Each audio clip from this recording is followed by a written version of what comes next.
Hello and welcome to the Nighthawk Racing #First Championship. I'm Sarah Hawkins, also known as Sarah Hawkie, and I'll be your host this evening and one of our co-commentators for this Gran Turismo based championship. I'm joined by motorsport enthusiast, racer and co-commentator Kirk. Hello. I can't believe we're on round 4 already.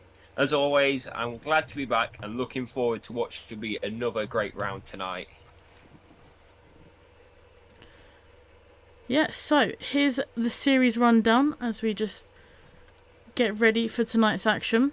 So, we have an 8-event championship with 16 race sessions, in a sprint and feature race dual format. So we get double the amount. There are 20 different drivers, about 13 different manufacturers, 5 legendary Grade 1 circuits and 3 classic tracks from the world of Gran Turismo. For round 4, and at the halfway point of our first season, we're at the very scenic Dragon Trail Gardens. The format for tonight for the event is the same as what we saw last week. So we have 3 official time sessions with qualifying coming up first, followed by our first race session of the night with a reverse grid sprint race. When the dust has barely settled, race 2 in the evening here near the seaside will get away again for our feature race. Now that I've given you a quick overview of what to expect, I'm going to hand it back to Kirk, who will explain a little bit more about tonight's format. Yeah, so tonight at about 8:30 British Standard Time, we'll get away with a 10-minute qualifying session, to which whatever tyre you set your fastest lap on is the tyre you start the feature race tonight on. After qualifying, we'll go straight into our sprint race, which is a reverse grid format of our qualifying order, which usually sees a lot of overtaking action and a lot of unexpected people towards the front of the pack. That will be a rolling start with 5 times tyre wear. So we usually see it's quite a few rounds already.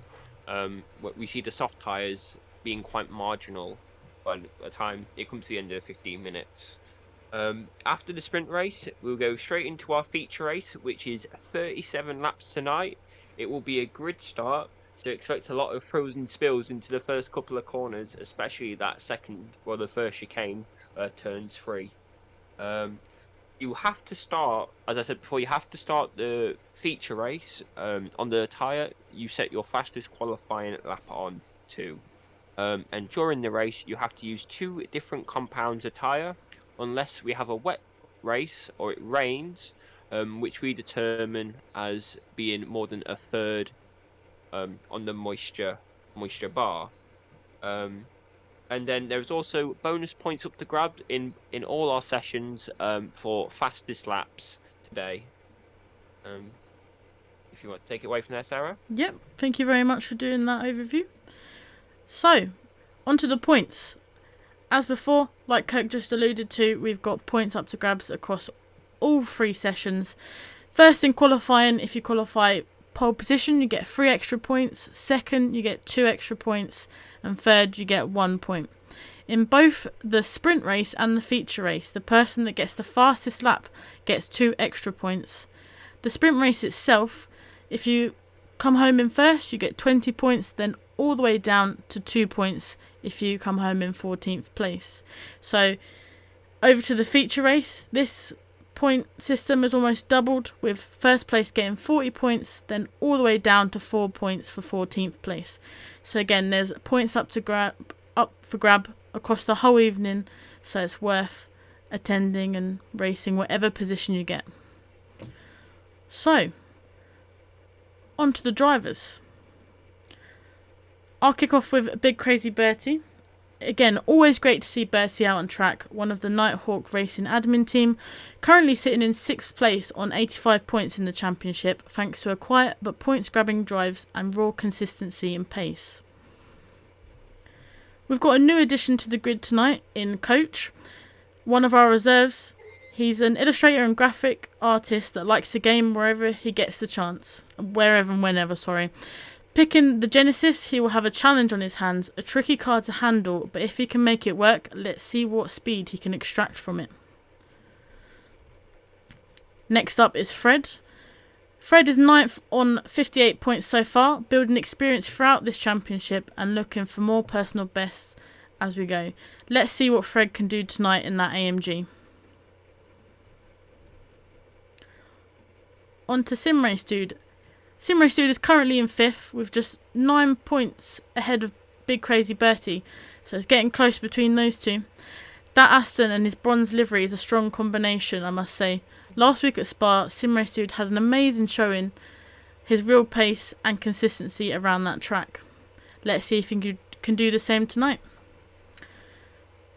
On to Kai. What can we say about Kai? He's super fast in that GTR. He has had some great showings so far. Last week at Spa, Kai got both the fastest lap of the evening for both sessions. Kai is sitting on 2nd on 150 points thanks to regular podium visits and a possible threat to that top spot near the end of the championship. On to Koulios. Starting from the back in both last week's races, Koulios is back tonight looking for a big amount of points. We know the speed is there, let's just hope for that consistency to appear during both race sessions tonight. On to Lee. At the moment, Lee is the best of the rest after the podium place drivers, closing in on 100 points. He's currently on 96 points and looking to consolidate this season with more points and a battle to the close chasing group of Bertie, Sim Race Dude and Koulios, all of whom are racing tonight. He's in tune with that Lexus at the moment. And now over to Kirk. Yeah, so next we have Muck Manley. A very solid round last week, nothing he'll be too upset with. He secured a 2nd place finish in the sprint race and followed that up with a solid 4th in the feature race. This leaves him on 138 points in our championship. This puts him in 3rd place and only 12 points behind Kai. So the top 2 are still up for grabs. After McManley we have Jabril. Filling in for Nick tonight, we have the very rapid Jabril. We saw how quick he was a few weeks back at Autopolis, and I wouldn't be afraid to say we'll see much of the same tonight. And expect him to be up there with the likes of Swizzy, Manley, and Katie the Kai. After that, we have Pedro. Pedro was his usual self last week, keeping out of trouble and securing a very impressive 4th place in the sprint race and a podium 3rd place finish in the feature race. After these impressive results, he is now 7th in the championship on 78 points and looking at closing the gap to the top 5. After Pedro, we have Luke. Tonight, Luke is racing and not commentating with me, unfortunately.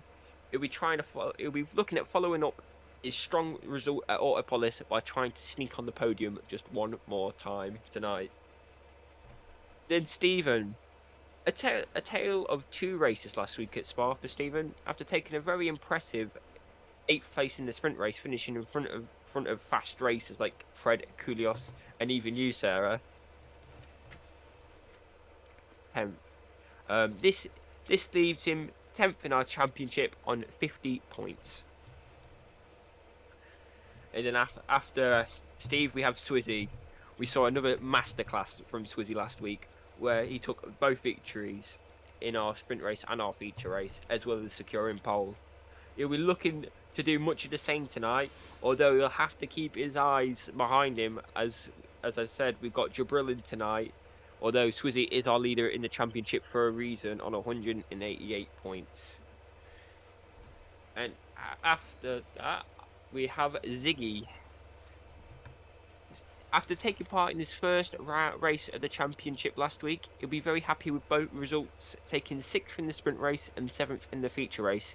He'll be hoping to crack the top 5 this week, but if I know Ziggy, he'll be happy and eager to race again tonight, no matter the result. Yeah, and there are all your drivers for tonight. Just before we go into the track facts, here's our current championship standings. As you can see, as Kirk just said, we've got Swizzy up in 1st place. He seems quite comfortable up there.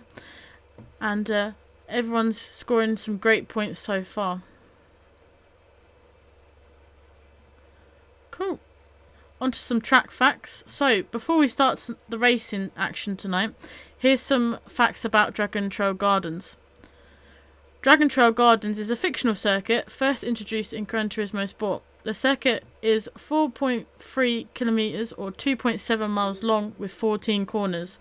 The track is an original design based on a real-life location, which is Croatia, and it is situated not too far from the coastline, with its sister track being Dragon Trail Seaside, which we've all driven many miles on, and you can just about see some of the seaside grandstands from here. Talking about Seaside, Gardens is more complex, featuring more continuous corners and plenty of technical sections. The circuit also undulates more as it passes over a hill, making it easier to lose grip and destabilise.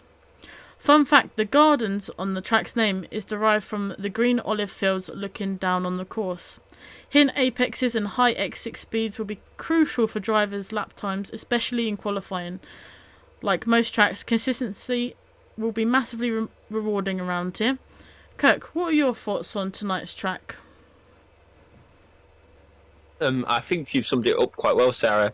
Dragon Trail Gardens is a tight technical circuit where sometimes it might be worth following your opponent who's in front of you and let them make the mistake to give you the opportunity to overtake. I think we'll see drivers that value fresher tyres as well around here, as this track does contain a lot of mid to high speed corners that really require a good turn in at the front. I think we're going to see cars like maybe something more like the 911 do well here. Obviously, we saw the GTR do quite well last week with its high top speed. But I think them non-turbo cars will be a lot more predictable coming out of some of the slower to mid-speed exits, Sarah. Okay, to qualifying, all cars should now be heading out on track and have been for a few laps. For our 10-minute session, let's see how this complex track will push our first drivers and who will take the pole position for our fourth race of the season.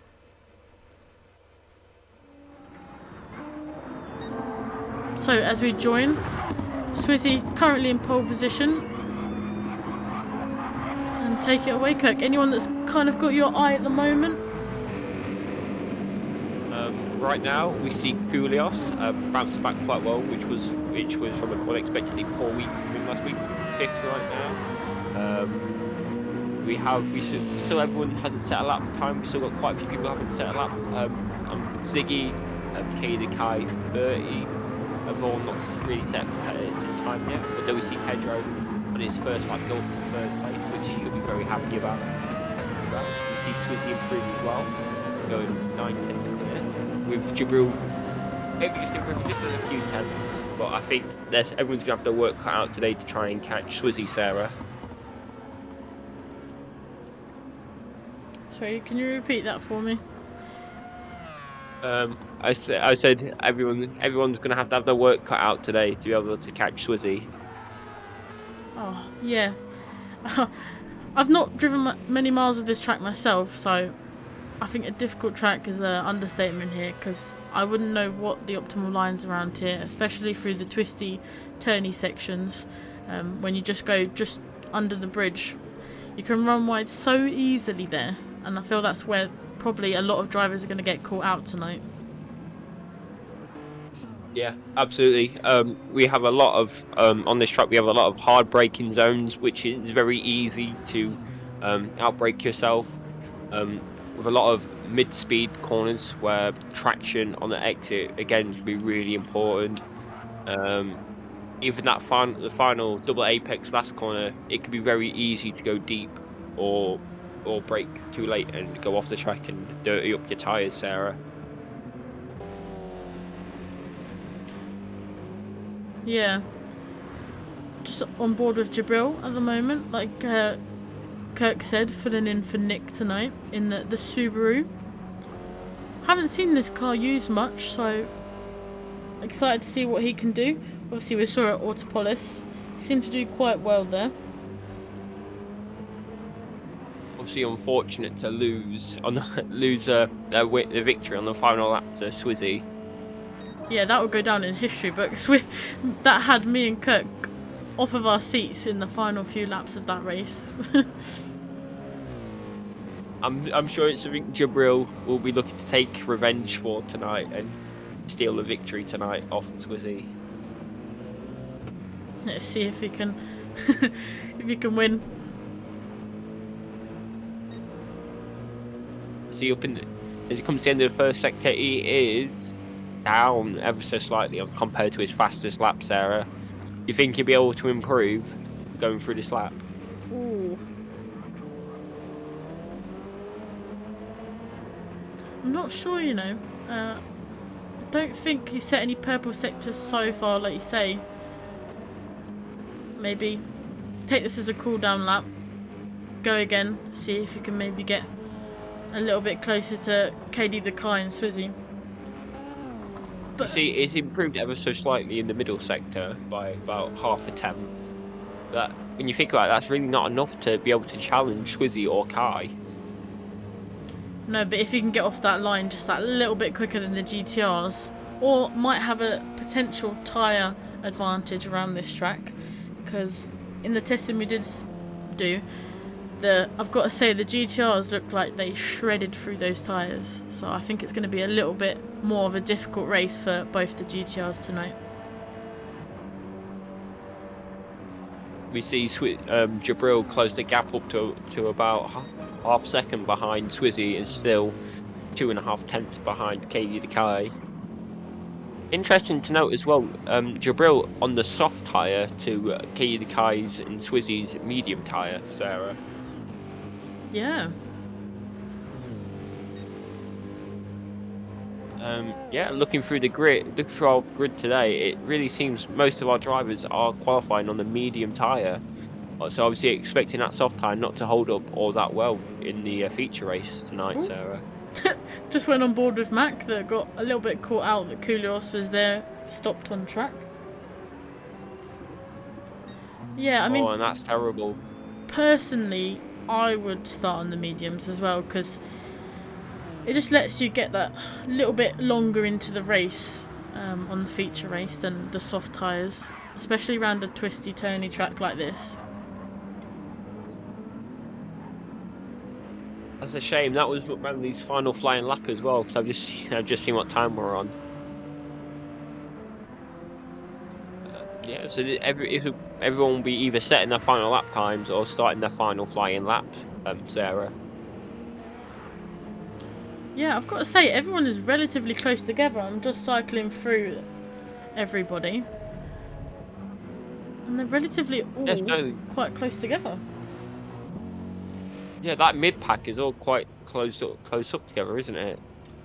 What we like to see. Looking at the gap between, the gap between McManley in 4th and Fred in 10th is only a second, so that's 4. Well, no, that's 6 drivers all within a second of each other, which is certainly shaping up good for our races tonight if everyone is all that close together. Oh, have you seen the time difference between Swizzy and Kai? Oh. Yeah, anyone. I think they're both on laps as well. I'm not sure if they're improving or not, but they are both looking at possibly improving their lap times this time round. As we see, people are starting to set the final times now. We see Ziggy. Ziggy's not going to be too happy with that. P13 on the grid. Sets him up in a good position for the sprint race. It certainly does. It can try and claw back a few points. We see Swizzy setting a new fastest lap, going 2 tenths faster. Oh, we see KD running quite wide, just brushing the barrier. That could be his lap over. But here we see Swizzy not Swizzy, but Jabril run up to line. Can he improve and challenge the top 2? No, he cannot. And I think that's everyone. Yes, that is everyone. Everyone's at their flying lap time, and we're just waiting for Fred to cross the line or go into the pits, which he goes into the pits. So this is our order for our feature race tonight, Sarah. It is. Gotta say, like you say, a few people qualifying a little bit out of position, but I think that's not too much to go by, obviously, on a track like this where we haven't really put many miles on as a group, but also individuals as well. I feel it's one of those tracks when we see Seaside and Gardens, I feel we always kind of go for Seaside. So maybe that might be the reason why some people have qualified in different positions. Fred saying that he ran out of fuel. Try not to run out of fuel. Yeah. So for our sprint race tonight, it'll be reverse grid order, which would see Bertie be on pole, Ziggy starting second, and Steve starting third.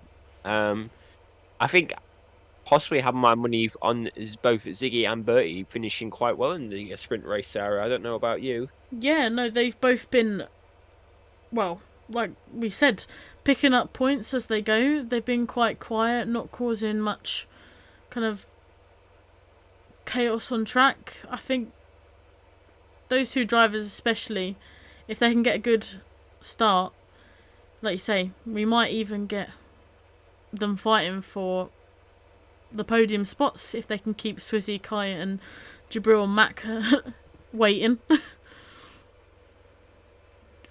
So Absolutely. if you'd like to, if you could run down 1st to 8th before we get started, and I'll run down from 9th to 14th. Absolutely. So, was there really any doubt who was taking our pole tonight? We see Swizzy leading the way, about almost 3 tenths clear, Katie the Kai. Interestingly enough, they both qualified on the medium tyre. After that, third place we have Jabril. He qualified on the soft tyres, so he'll be one to watch off the start of the feature race tonight. Obviously, having that softer tyre, which will allow him to have a better start. Fourth, we have Manley, then followed by a new joinee tonight, Coach in P5. He'll be very happy with that. Very happy with that. Obviously, his first time being with us tonight, and he's representing himself quite well. Then we have Midnight, or Luke, as I call him occasionally, in 6th, Pedro in 7th, and Koulios in 8th. Sarah. Thank you. So, in 9th we have Lee, 10th Fred, 11th we have Sim Race Dude, 12th we have Steven, 13th Ziggy, and 14th Bertie. So obviously we have a reverse sprint race. Well, a reverse grid sprint race, sorry. So Bertie will take our pole position for the sprint race with Ziggy also on the first row in second. So I think, like you say, a lot of people could be fighting for some big points in the sprint race. Yeah, absolutely. We know this track is possibly going to be quite difficult to overtake on. So if some of the quicker runners get caught up to some of the drivers who are a bit out of position, so like our Midnights, our Pedros, our Koulioses, that could allow the front runners to really stretch away their advantage at the front before our faster drivers can break through the mid pack, Sarah. Yeah.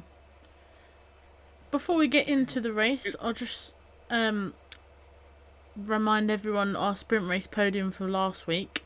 So, in first place, the man himself, Swizzy. I mean, he has took a lot of the first step on the podium this season so far, and we're only halfway in. Second, we had McManley, and third, we had KD the Kai. These three seem to be quite frequent podium visitors. But can anyone kind of knock them off the step in the sprint race tonight? What do you think, Kirk? I know. If we look at the results from our last few sprint races, as much as I want to see some of our slower drivers be up there, statistically, it looks like it could be the same few drivers that are fighting their way to the front. But obviously, our last few tracks were quite open, quite easy to overtake on, and not quite this tight or technical. So fingers crossed that tonight We might. I think we still see Swizzy on the podium, but I'm hoping to see some different people, Sarah. Yeah, it's always nice to see a few different faces on the podium. And we've got to say, all as racers, we like, our few minutes of standing on the podium celebrating after some difficult races. So, getting ready for the sprint race. Everyone's lined up. Let's go back to that. We'll get ready for the start. Absolutely.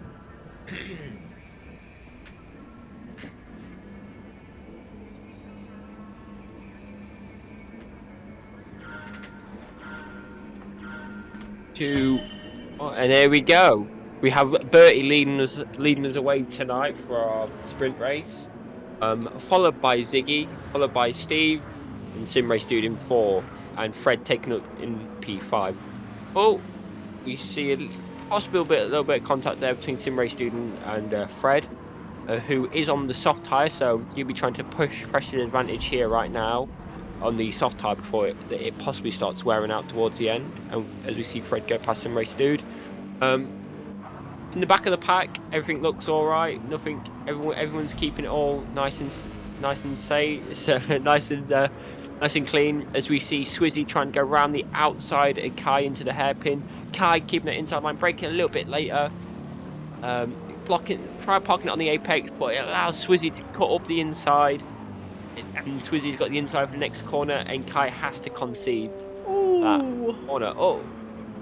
Is that Lee we saw go wide, Sarah? Potentially, and Koulios got a little bit spun around there. See if I can get a replay for you.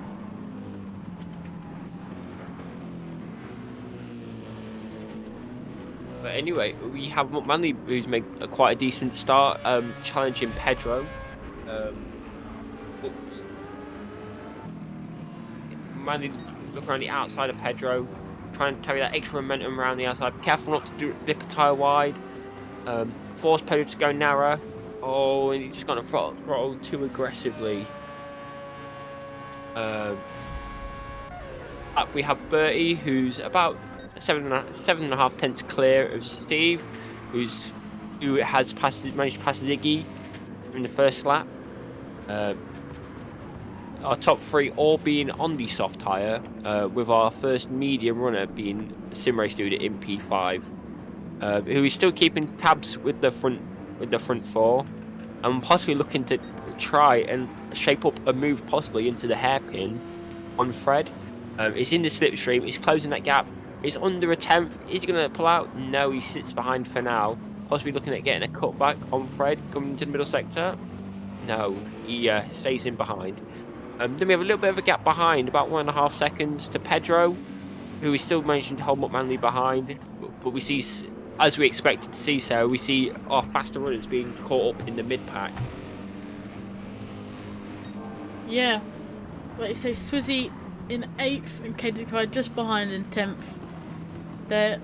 I'm sure they're calculating when they can get past everybody and get onto that podium again. Well, it seemed a little bit argy-bargy there between Manley and Pedro, Sarah. I don't know if you saw that. Yeah, I did. A few elbows were out then as you're going through that section. But it is a very difficult track to overtake. Not very wide. So maybe people kind of just exploring the sort of overtaking parts of the track, see if it's possible, if it's not possible. So they can... Interesting. Sorry. It's right, go for Interesting enough, at the front we see Steve obviously starting P3 is now up into the lead, followed by Ziggy, and we see Fred is up to P4, and Bertie in the space of in one straight is gone from 1st to 4th, Sarah. Yeah, obviously not the start there. to lap 3 that obviously not the start to lap 3 that he would have wanted. No, but not too far behind. It's still definitely possible for him to get back onto the podium. As I said that, he went into 3rd. Oh. He almost got back. He outbraked possibly a little bit and almost got back up into 3rd. But we see this front pack hasn't really broken away, and we have our 2 fast drivers in Manley and Swizzy right on the back of him. Oh, who's that gone round? No, it's Ziggy. Ziggy's spun in the middle sector. That is not what you would have wanted at all, is it, Sarah? No. Let's see if we can get a replay on that. Oh, just catching a little bit too much of the curb there, spinning him round. I've done that plenty of times. Yeah, It's still obviously not sweet. Sorry, still 10 minutes to go, so I'm sure he can get a few positions, get a few more points. As we see, Manley possibly shaping up a move on Big Crazy Bertie.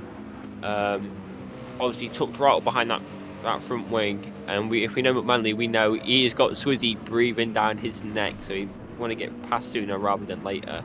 Sarah. Yeah, whatever line McManley would take, Swizzy would definitely try and follow.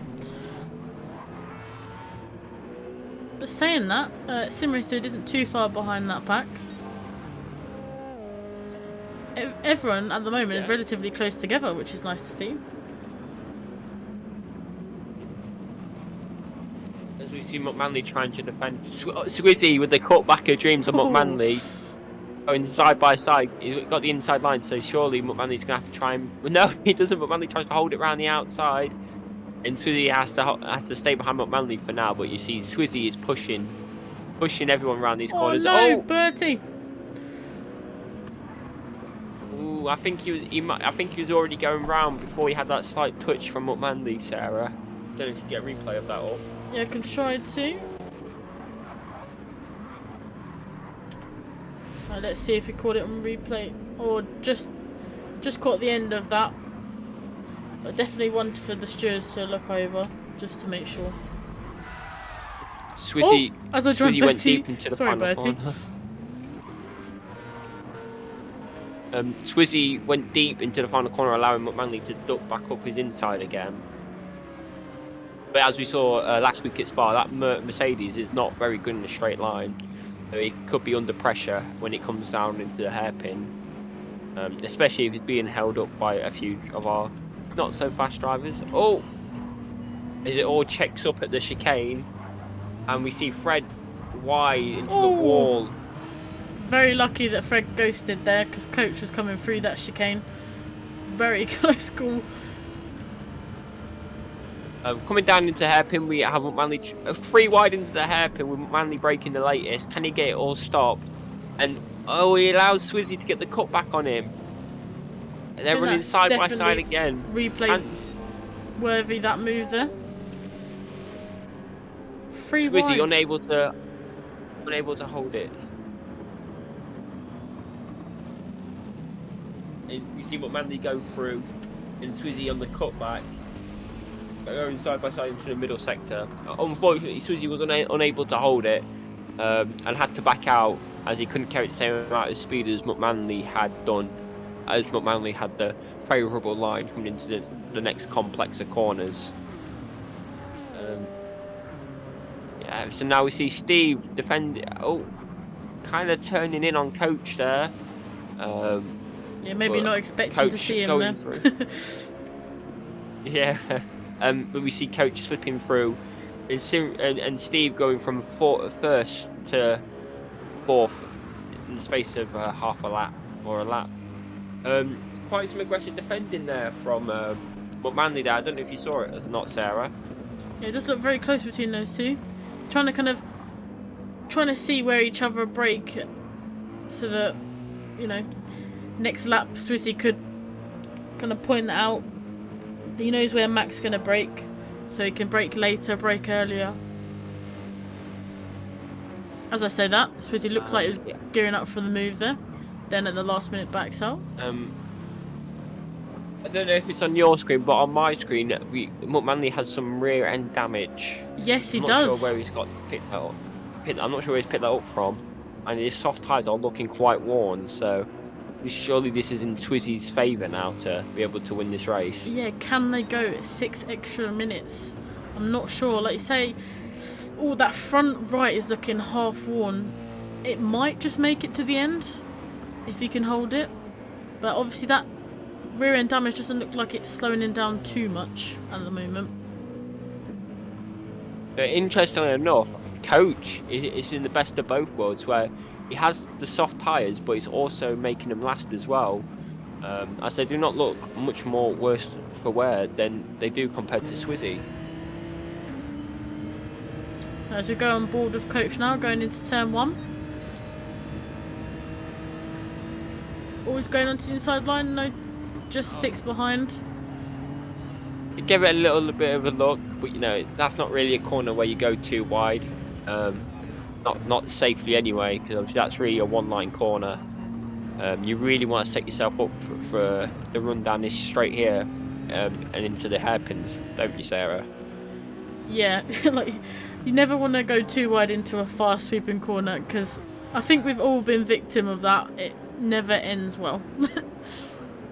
Yeah, you either have to back out or get run out of room. Yeah, I know which one I'd rather do.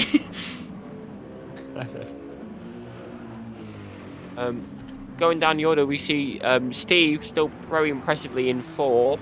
On up a little bit of throwing back the clocks, so we've got a little bit of a trolley train before forming behind Steve, if you will.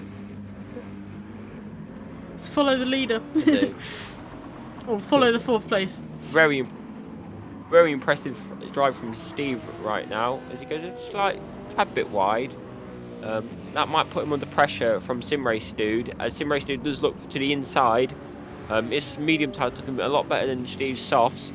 Steve outbrakes Simracing Dude, which possibly puts them both under pressure from Pedro. Pedro can get his line right, which he runs slightly wide, and which allows Jabril to go through, Sarah. Yeah, I'm gonna get that on replay.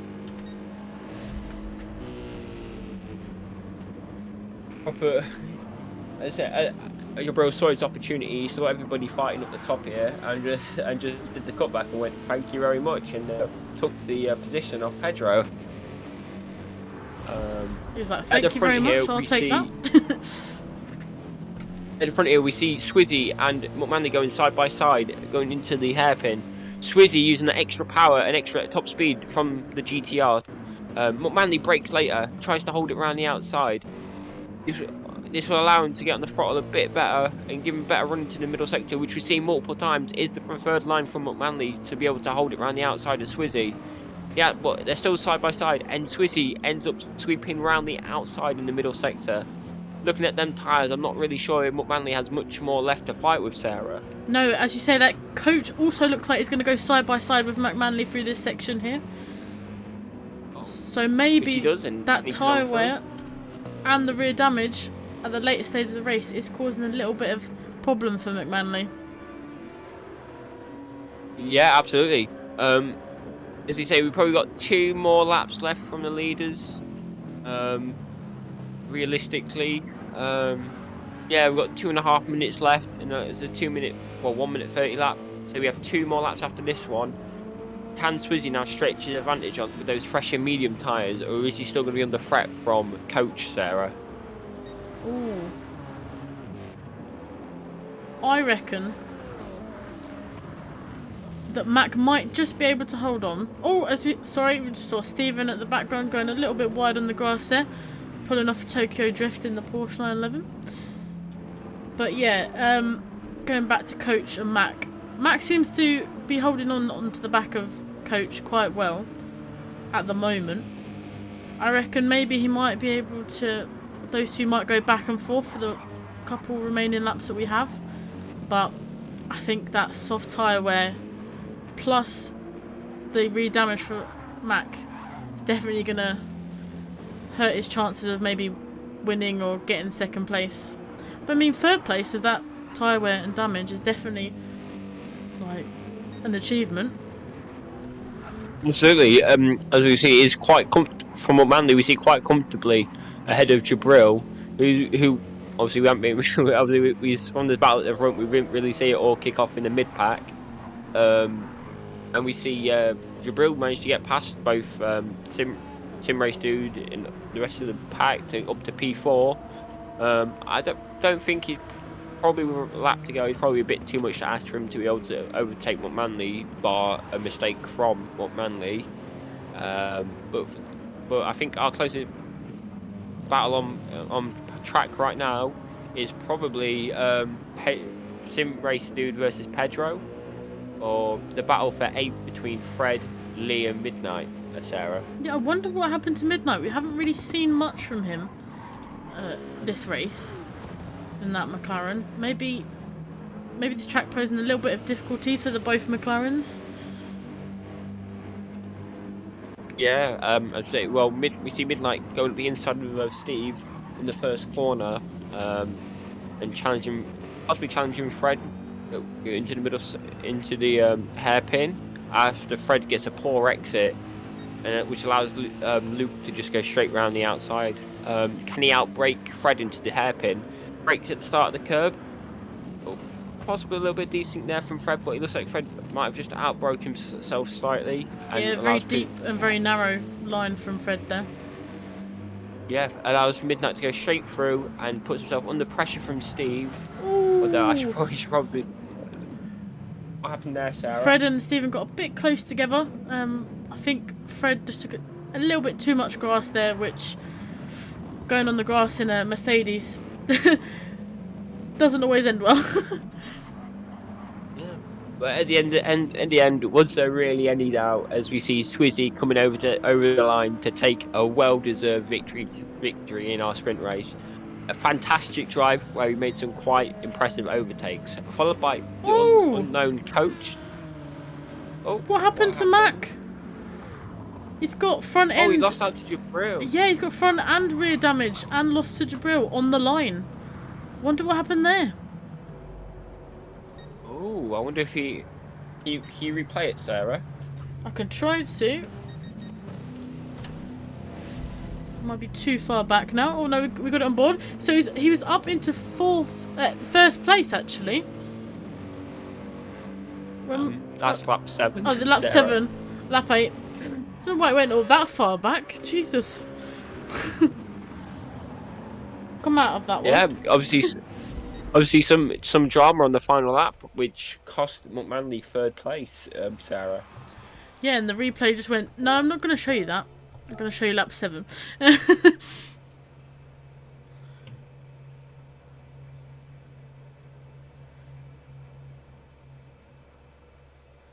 So.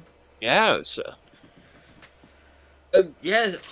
Do you want me to take down the results of the top 8, Sarah, then you finish off with the rest? Yeah, let's do it. Yeah, so first tonight in our sprint race, was there any doubt? We have Squizzy. Slight from the back, we saw him pull off some impressive overtakes. Maybe got a bit worried about him winning the race after we saw the first few laps where he was struggling to get through the mid-pack, but in the end there wasn't really any doubt, and he took a very clear victory tonight over Coach, who 2.7 seconds back. Unexpected name tonight. We were expecting to see a new face up towards the front, taking 2nd place tonight, and then another 3 seconds back. Round up our podium for the sprint race tonight, Jabril. Again, he really come out of nowhere. We saw him a few laps ago, towards the end, fighting with Pedro and Sim Race do for P5 and P5 in that. Didn't really expect to see him up in the podium. Obviously, starting the final lap, about 4.5 seconds back from McManley, but obviously something happened to McManley on the final few corners, which caused him to we saw heavy front end damage, and cost a position to Jabril. McManley, 4th being McManley, is probably bitterly disappointed with that, costing himself a podium. 5th place we have Sim Race Dude. 6th we have Pedro. 7th we have Lee Racing, and then 8th we have Luke Midnight, who obviously didn't have the best of starts, but obviously managed to sneak into the top 8 towards the end of the session, Sarah. Yep. So on to 9th we have Stephen. A good few opening laps, I must say. You're doing really well. This track is very difficult, so you managed to hold on to first place for quite a while. Got up into the lead. After that, we have Kai. No, I didn't see what happened to Kai, but I don't. A very not like him performance, I must say. Obviously, we're very used to him being up at the podium. Maybe this track in that GTR is a lot harder than the other tracks we've been to. The tyre wear might have just been too much to kind of go the distance of the race, but let's hope that he has a better feature race.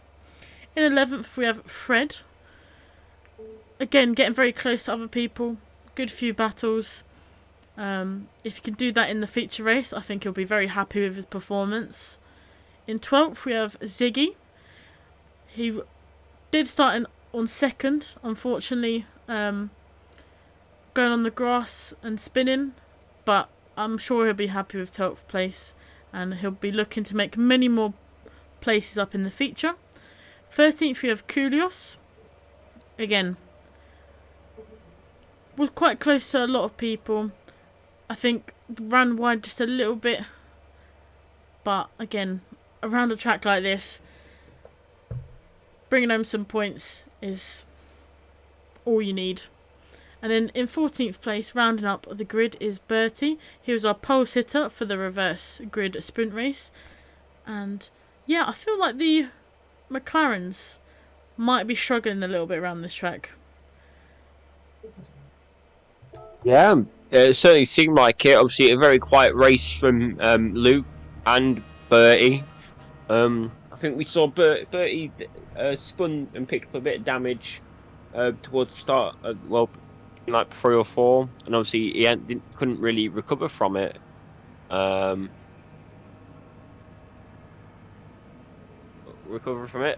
then same with Luke. Luke very quiet towards the back the entire race, and obviously picking up P8 on the last lap when he overtook Fred and I believe it was Lee. Correct me if I'm wrong. On the final lap of the race, the sprint race, to be able to claim that P8, Sarah. So yeah, it looks like not quite the strongest track for the Mercedes, or McLaren, should I say today, Sarah? Yeah, maybe it was the kind of the intensity of the sprint race. Obviously, when you do start on that soft tyre, they do wear very, very quickly on a track like this with all the twisty turns. Maybe that's potentially where they're struggling, but the right strategy, I'm sure the consistency in the feature race, they'll get plenty more points, make up positions, have a couple of battles, and yeah, I think looking at most of the racers who were on the soft tyre for the sprint race, it looks like the soft tyres could probably go 7, 8, possibly 9 laps. So yeah, I think that probably gives Jabril a good start. So obviously Jabril qualified on the soft tyre, which will allow him to the better start, which we could possibly see Jabril leading us by the time we reach the chicane or the back straight, Sarah. Yeah, he seems to be quite kind of, he knows that Subaru quite well. So yeah, I think he could be, like we saw at Autopolis, a contender for the top spot, if not providing a battle for all the podium drivers. As we line up for our second race, the feature race. Our 37 lap feature race tonight, which will be about an hour long. As we get the lights, we get 5 red lights, and then out they go. We saw a very impressive start from McManley, allowing him to jump Jabril off the start up into second. Can he challenge Swizzy going into the chicane? Not quite yet. It's quite close. Jabril on them soft tyres, holding third place. With Kai up the inside. Kai hold it inside. It goes to the outside. He gives up. Jabril gives up and let Kai has this position. So not really taking advantage of them soft tyres at the start. As we see further back in the pack. Koulios looking at the inside of Luke going into the hairpin. Can he outbrake Luke? He brakes a bit later than Luke. They're side by side. Make sure not to outbrake yourself and get plenty of apex, which he does. Didn't allow Luke to hit the cut back. We see Pedro in 9th, possibly dropping a few places if I'm correct. Sim Race Dude in 10th, going side by side with Lee. Can he hold it? Lee holds it around the outside to keep P10. And then we have Steve, Ziggy and Bertie ran up the grid on the first lap. Everybody in this middle sector, everybody is now going single file. Obviously, the middle sector is not really a place where you can an overtaking place per se, which allows for a lot of overtaking. But we're starting to see the front 5 starting to break away from the rest of the field, Sarah. Yeah, creating their own little pack. Absolutely. Oh, Katie Car going very wide on the exit of the final corner, taking a bit too much grass on the outside. Jabril really with no place to go, and ends up losing a place to coach due to lack of momentum out the corner. Sarah. Yep, just trying to see if I can catch that on replay. Yeah, we saw Katie Car going very wide out the final corner, taking a bit too much grass, which obviously caused a lot of wheel spin and snap. Left Jabril with not really any place to go. And Jabril's lost a place to Koulios as well now, as I see. What happened there, Sarah? Good question. I'll see if I can get on replay. Well, it just looks like that RX Vision, the straight line speed is just that little bit more than the Subaru. Because it looked like it was quite a relatively easy pass for Koulios. Well, I'm sure Jabril will come right back at him. Oh! Manly round with rear damage. Let's see. I'm not sure what happened there, Sarah. Can you get a replay up? Oh, I've got a replay of Ziggy instead. Sorry, Ziggy, as I went back to you. There we are. On Mac. Just caught the end of that. Potentially, maybe a little bit wide onto the curb there. But yeah, if you were McManley, I'd be pitting right now. Repair that damage. It's early into the race. You've still got a long race ahead.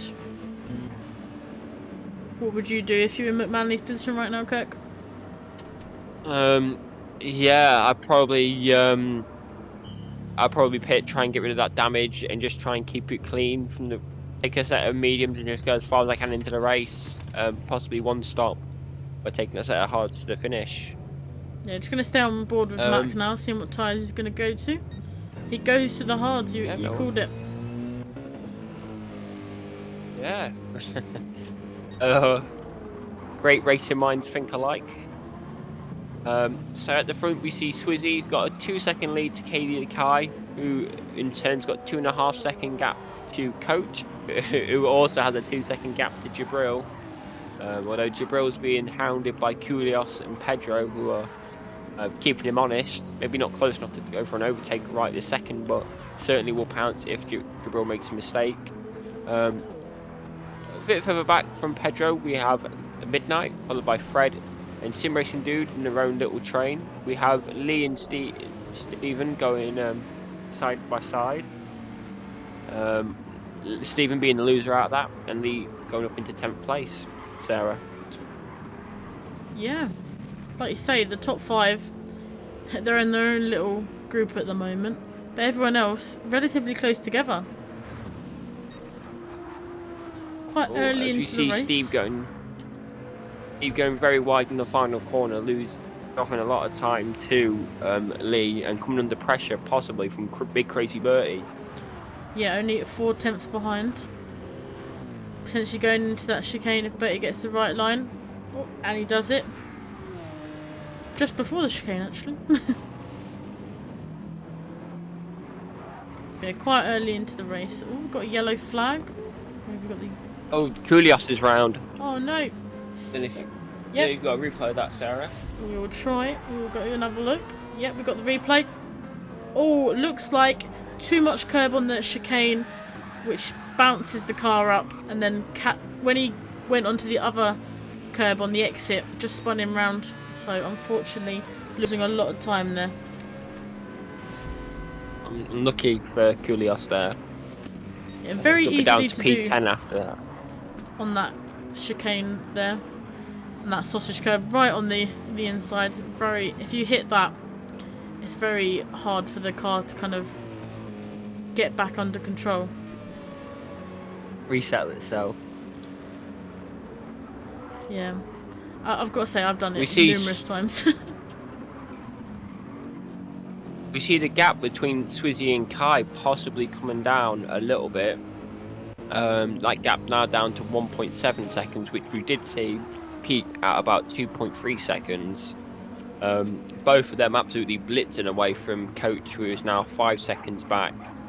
Who with Jabril, who's less than half a second back, which we could possibly see go for an overtake down this back straight. Let's see how he does in this little double chicane. Good exit from Jabril. I think he's still going to be a little bit too far back though to really be able to challenge him into the hairpin, Sarah. Yeah, it looks like it's about 6/10 back, a bit too far away to kind of pose a challenge at the hairpin. But if you can keep the distance within him and Coach in this twisty turny section coming up, I reckon next lap he'll be right on him. As we see, an unexpected Pedro up in P5. Obviously keeping it clean, going quite well.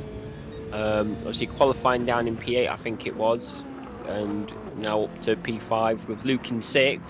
Again, Luke we saw qualify a bit further back than possibly where we expected him to qualify, but he's certainly not having a race to shake your head at, is he, Sarah? No, keeping it clean. Just going for maybe... I've got to say, Midnight usually likes to go for his long ones, so I'd expect a weird but unique strategy from him, and one that I'm sure will get him quite a few points. Absolutely. I think we must have seen a mistake there or so from Kai in that previous lap. Like gaps expanded by about 6/10 up to 2.5 seconds now, Sarah. Yeah, you can say that Swizzy's probably a little bit happy that he's got a little bit of distance between him and Kai. Just on board with Jabril at the moment. He looks like he's going for the overtake on Coach, and he gets it done. Just about going into the hairpin. Oh no, side by side going into the hairpin. Who's going to brake later? Jabril slightly does it, takes the apex, and into third place. Yeah, very, very clean move at the end of the day. Maybe it took a bit too long. Looking at the state of them soft tyres, it's probably not quite what you want it to be caught up in traffic for as long as he has been. But now he's probably got to be focusing on trying to close that gap up to the cars in front. Although looking at his front tyres and even being on a compound softer, they're not exactly wearing out that fast, are they, Sarah? No, not wearing out too fast. If I was Jabril, I'd be trying to get as close as I can to Kai before pitting for the next compound of tyres. I feel like you've got to use as much of the softs as you can.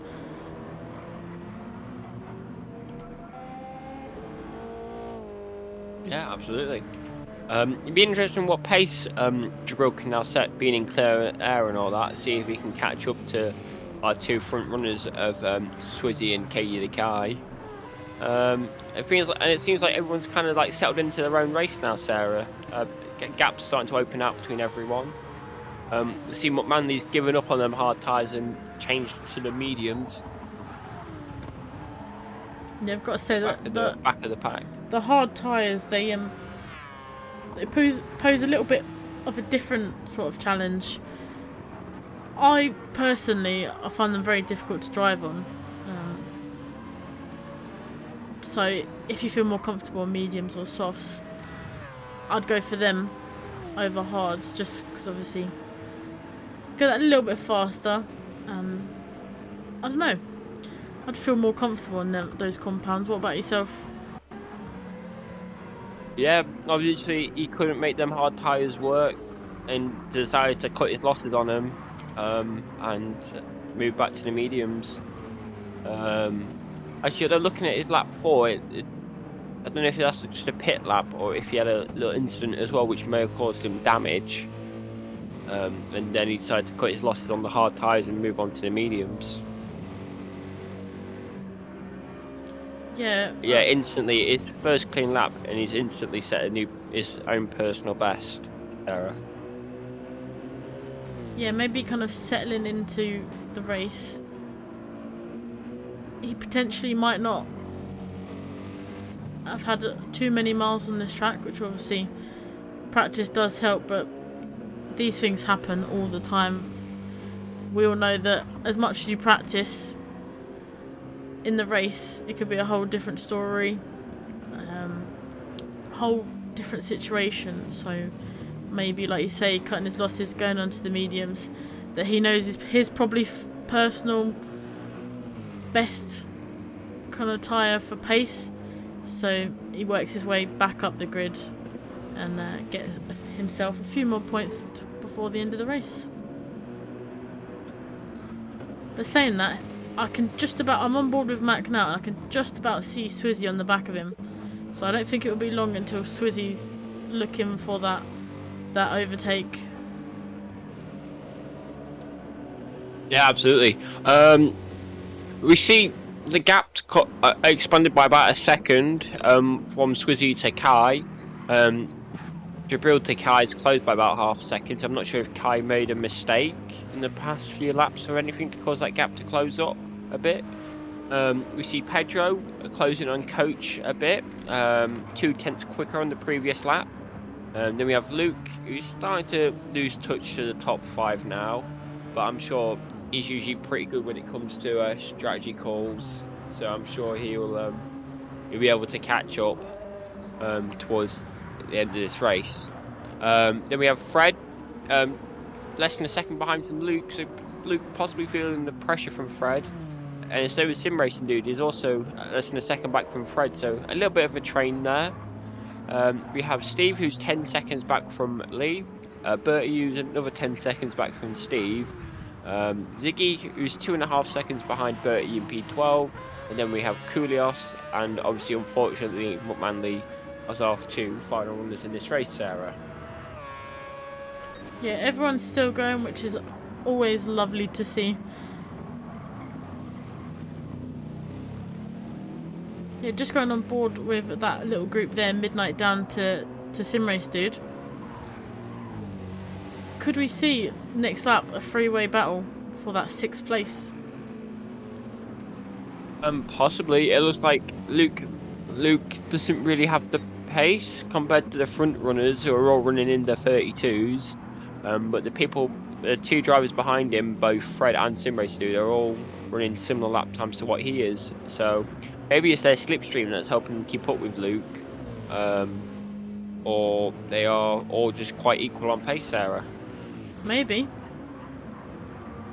Yeah, although... Oh, Fred possibly going a bit deep there. Well, we've got Coach coming in. It might just be... Coach. Oh, Coach is pitting early. Must be looking at that undercut. I'm interested in what tyres he goes to, whether it be another set of mediums or a set of hards, because as we saw with McManley, he goes onto the softs. Oh, he's gone.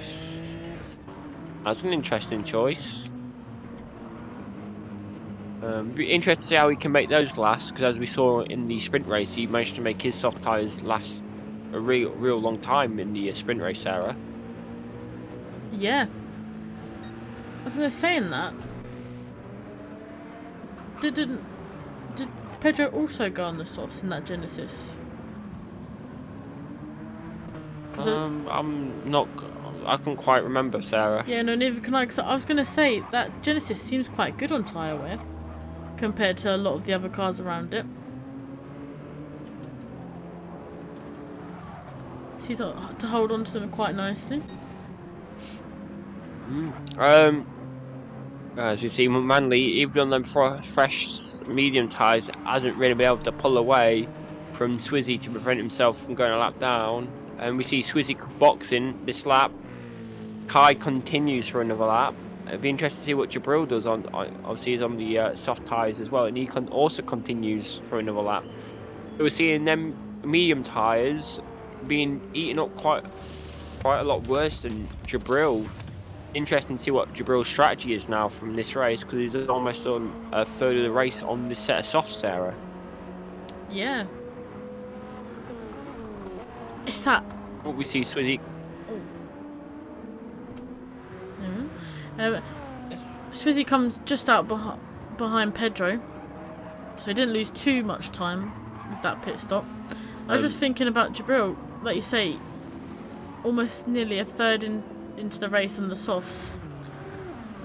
Would you go for the mediums in the middle stint and then maybe the softs back on the closing stages of the race, just so he can maybe get that few last lap overtakes? I think going on the softs as his starting tyre, it's really opened up his choices. As he goes a little bit wide there, it's really opened up his choices for this race. Now that he knows that he can take the soft tyres 11 laps, he knows that if he can get on a set of mediums or hards and take them to lap 26, 27, he knows that he'll be able to get a set of soft tyres to the end of the race, Sarah. Yeah, and I think Jabril might be actually in a good position to fight the leader, because that GTR eats for its tyres. As we see, Jabril comes in now. It'd be interesting to see both Katie the Kai or what Swizzy takes for his second stop.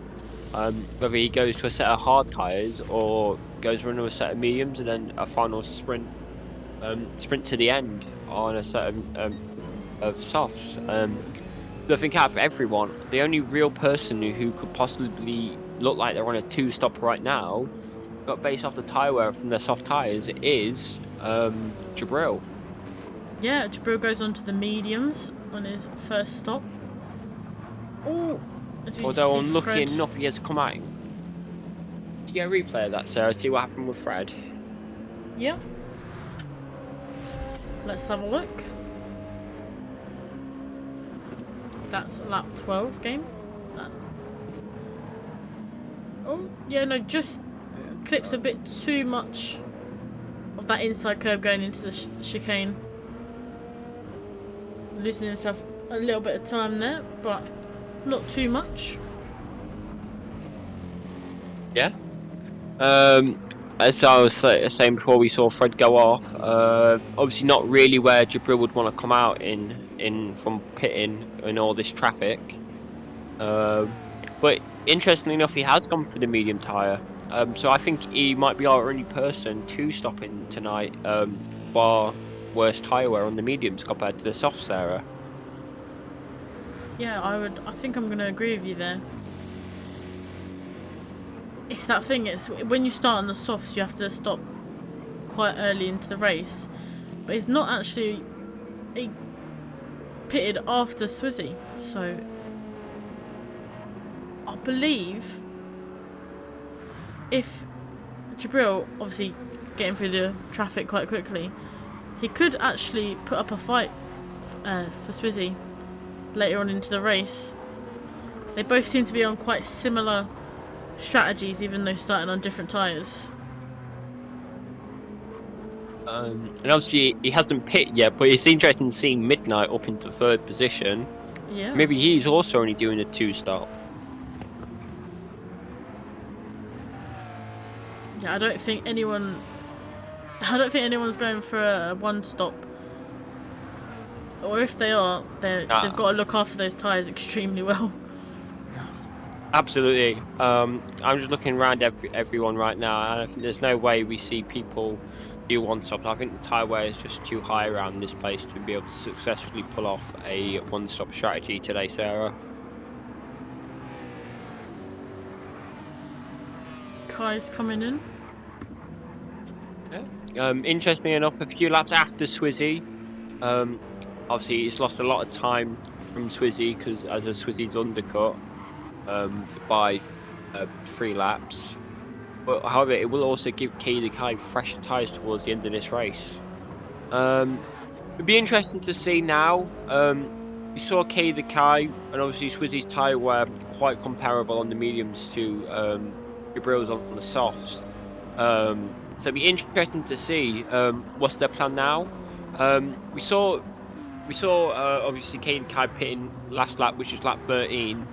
But I think even if he pits on lap 26 or 27, I think it's still going to be quite difficult for Kai in a car that eats the tyres as much as the GTR to be able to take them all the way to the end of the race. And as I see, I think that's a retirement from Koulios, Sarah.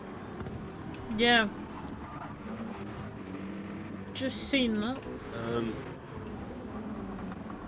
Hopefully, it's unfortunate to happen. Hopefully, we'll have him back for next week, Sarah. Yeah, it's always good to see Koulios out on track.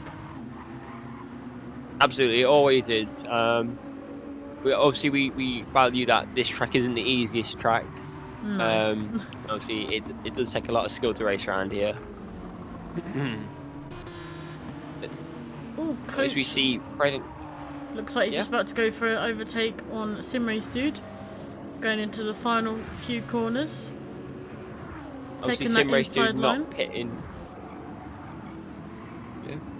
Simrace Dude obviously hasn't pitted yet by looking at the higher life. And we see Luke pitting in from second place. If you're Katie the Kai, would you have wanted Simrace Dude to pit last lap, so you wouldn't have to overtake him on track? Ooh. Sarah? Difficult question. Obviously, one less car to overtake, less traffic, but also potentially the slipstream that he might get from Simrace Dude might propel him forwards and close that gap between him and, well, Coach at the moment. Yeah, as we see Katie Kai looking down the inside into the hairpin. Simrace Dude knows this isn't his battle, so he doesn't really fight it that much. Says, "Here you are, take the position. I don't want it. You are not my battle. You are not my battle today." Yeah, picking up, by the looks of it, Simrace Dude's going to pick up a lot of points here from a nice kind of consistent but rewarding drive. Yeah, absolutely. It looks like he knows his time is going to be towards the end of this race, where hopefully he'll be able to take a set of mediums or the softs to the end of the race, Sarah. Yeah. Which it looks like he can do. If he pits this lap for another set of mediums, takes them to the end of lap 30, then he has a 6-lap sprint to the end on the set of soft tyres, which is possibly the way to go. As we see, unfortunately, holding up Jabril a little bit.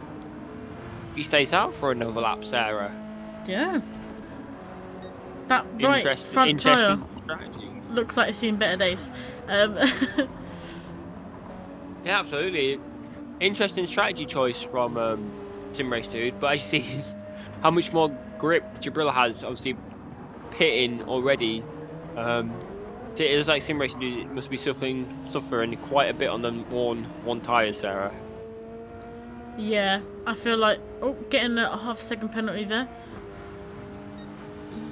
Yeah, once the tyres are gone on this game, the grip levels just fall dramatically. So I might also be thinking as well, obviously Jabril maybe not worth fighting at the moment. Get his kind of first stint out of the way, close in to that top 4 to 5 people, and then kind of battle towards the end of the race like you alluded to earlier. Absolutely. I think our closest on-track battle right now is the battle for second place, Sarah. Yeah, it's definitely I'm not sure if Katie Kai made a mistake or anything, or whether they have been this close since they've joined up after the pit stops. But I don't remember Jabril being 16 seconds out clear. No, Swissy seems to have definitely put some rocket fuel in that GTR tonight. Absolutely. You know, looking at the lap times, he is the only one of our drivers tonight who are consistently in the 31s. Is there any catching him today, Sarah? Oh, he's 16 seconds ahead of Katie the Kai. It's going to be difficult. Obviously, 17 laps in, nearly a second per lap so far that he's clear from the other drivers. I think it's going to be a difficult challenge for Katie the Kai and maybe even Coach or Jabril to catch him, unless he makes some sort of mistake or picks a slightly different alternative strategy.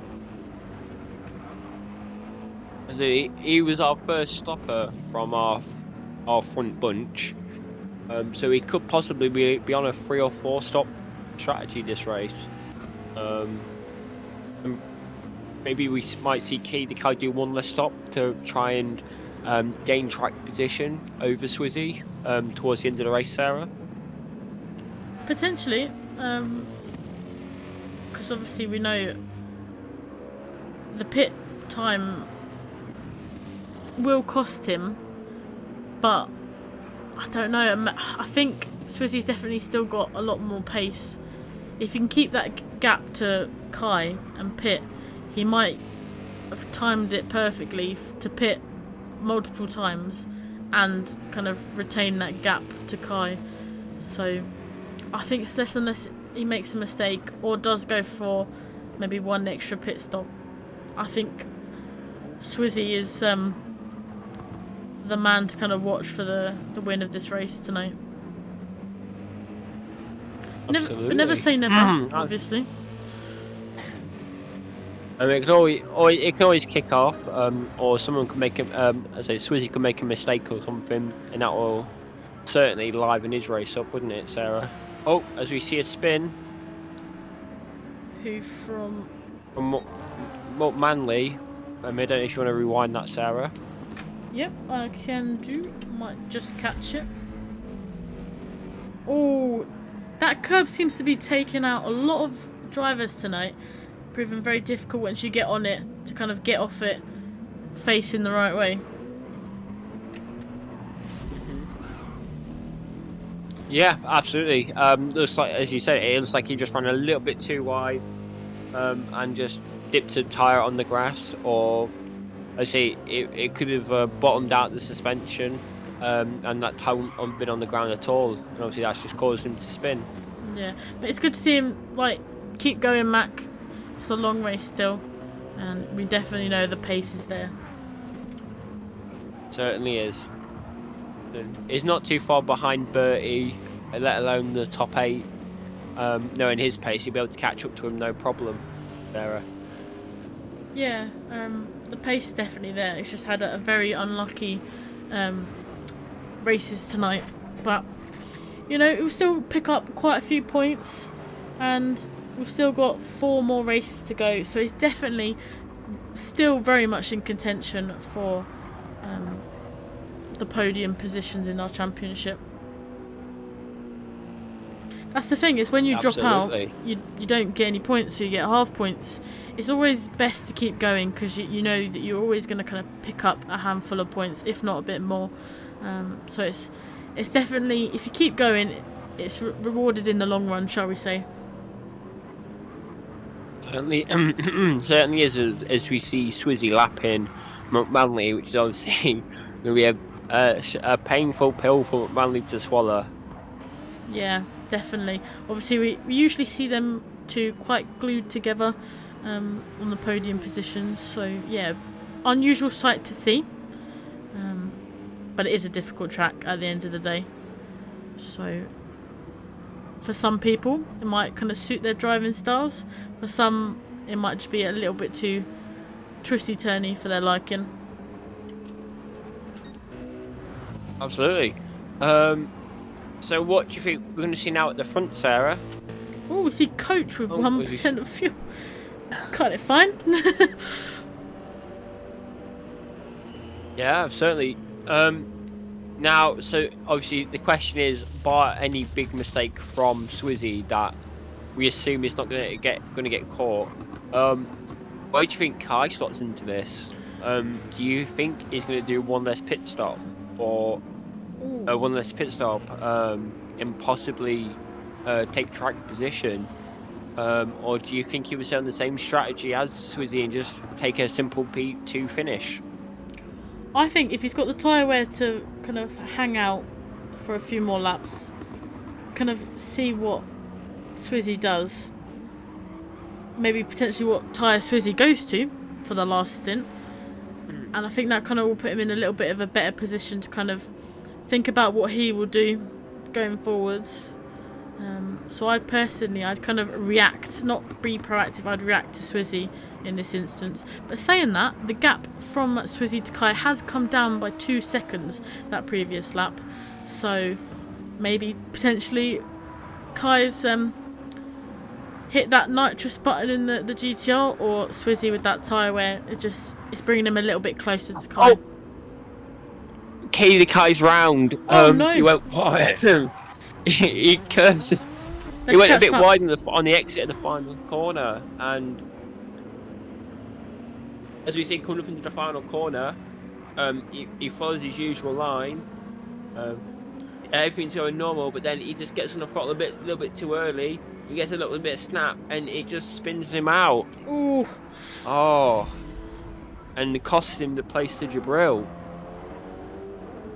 Yeah. And to which we know Jabril. You go for it. Go for it. To which we know Jabril is probably on a 2-stop, because all he has to do is take these mediums to about end of lap 26, 27, to which we know he can take a set of softs to the end. So this is now game on for Jabril. Yeah. Second place. Ooh. In that nearly see Kai go round again. But yeah, I think potentially that's kind of set up Kai for maybe a different strategy. Obviously, moving on from that spin, it might be, does he be more proactive now that he's lost some time to Swizzy? Pit a bit earlier, kind of get himself in the right mindset for the last stint. But like you say, I think Jabril, he's set himself up quite nicely for that second place on the podium.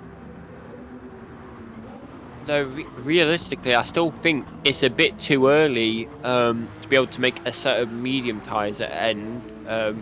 It's the end of this race. Oh, Jabril coming in. Interesting. We was expecting Jabril to go to the end. Oh, look at his fuel. Yeah, not necessarily the tyre wear, but the fuel being an issue for Jabril there. Yeah. Interesting. He obviously didn't take enough fuel for his first pit stop. I'm not sure what he'll do now.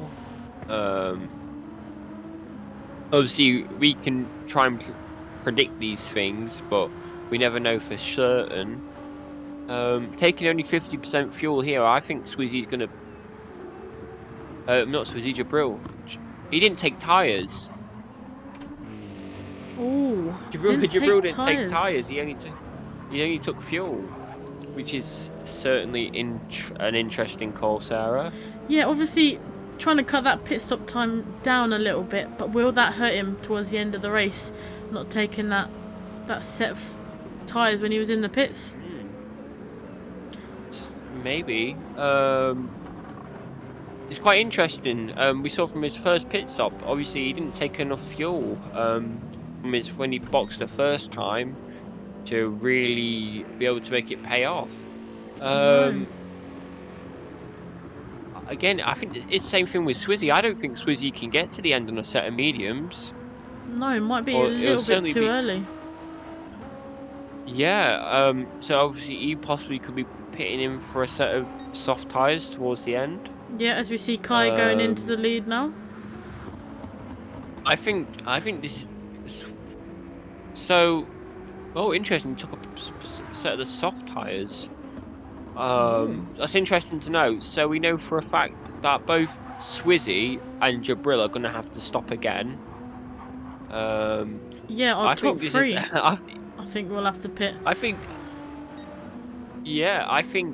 after all this has worked out, I think this is now ball in Kai's court, because, as I said, if Kai can get to the end of lap 26 or something on these medium tyres, he can probably take a set of softs to the end. To which Swizzy, looking at Swizzy's fuel, Swizzy's going to have to box again, and he ain't taking them soft tyres 15 or so laps. So even after this half spin, the ball is now in Katie Kai's court for the victory tonight, Sarah. Yeah, it's definitely in his court at the moment. That spin not costing him too much time in the long run. Maybe, yeah, seeing that Swizzy's gone on that slightly alternative strategy, it's got Kai thinking, oh, what can I do now to keep this first place? Absolutely. Or maybe Kai's listening to our stream, Sarah. If so, hi Kai.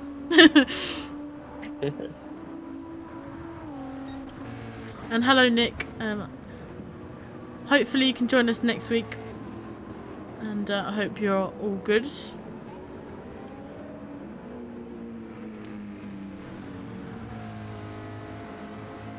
So Midnight somewhere went on the soft tyres. Currently in third place. We never saw anything from the weather today, did we, Sarah? We didn't. Obviously, it's obviously stayed dry. Obviously, still quite a ways to go for this race, so we could still see a bit of weather coming in towards the end of this race. Potentially, although it does look very sunny at the moment in Croatia. Yeah. I have to wait for it all to go over the mountains, so over the back of the track, Sarah. Maybe, you never know, it's by the seaside, maybe a storm will come in. You never know. I just want to mention that on them fresh set of softs, Swizzy is absolutely flying right now. He has caught Katie the Kai by 2.5 seconds in half a lap. We all know that Swizzy, time doesn't basically mean anything to him. Whenever he knows someone's in front of him, he seems to kind of switch that GTR into some sort of alien mode and can catch someone relatively quickly. We saw it at Autopolis with Jabril. Maybe again with Kai tonight. Just to put it into perspective, Swizzy has just beaten Katie the Kai's fastest lap by about 0.7 of a second. And that was Katie Kai's fastest lap, but Katie Kai's personal best lap of the race. And he's just beat it by almost a second, Sarah. Compared to last lap, he did in fact catch Katie Kai by almost 2 seconds, Sarah.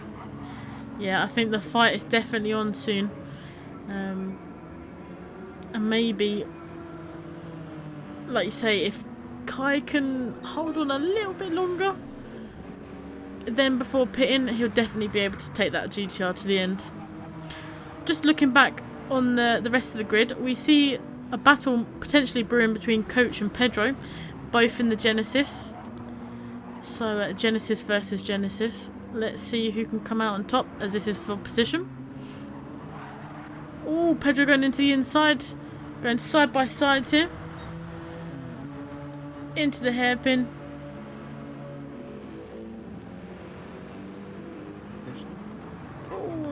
It looks like Pedro. Well, on my screen, Pedro glitched a bit there, but actually he held the position. Yeah, I had the same on my screen.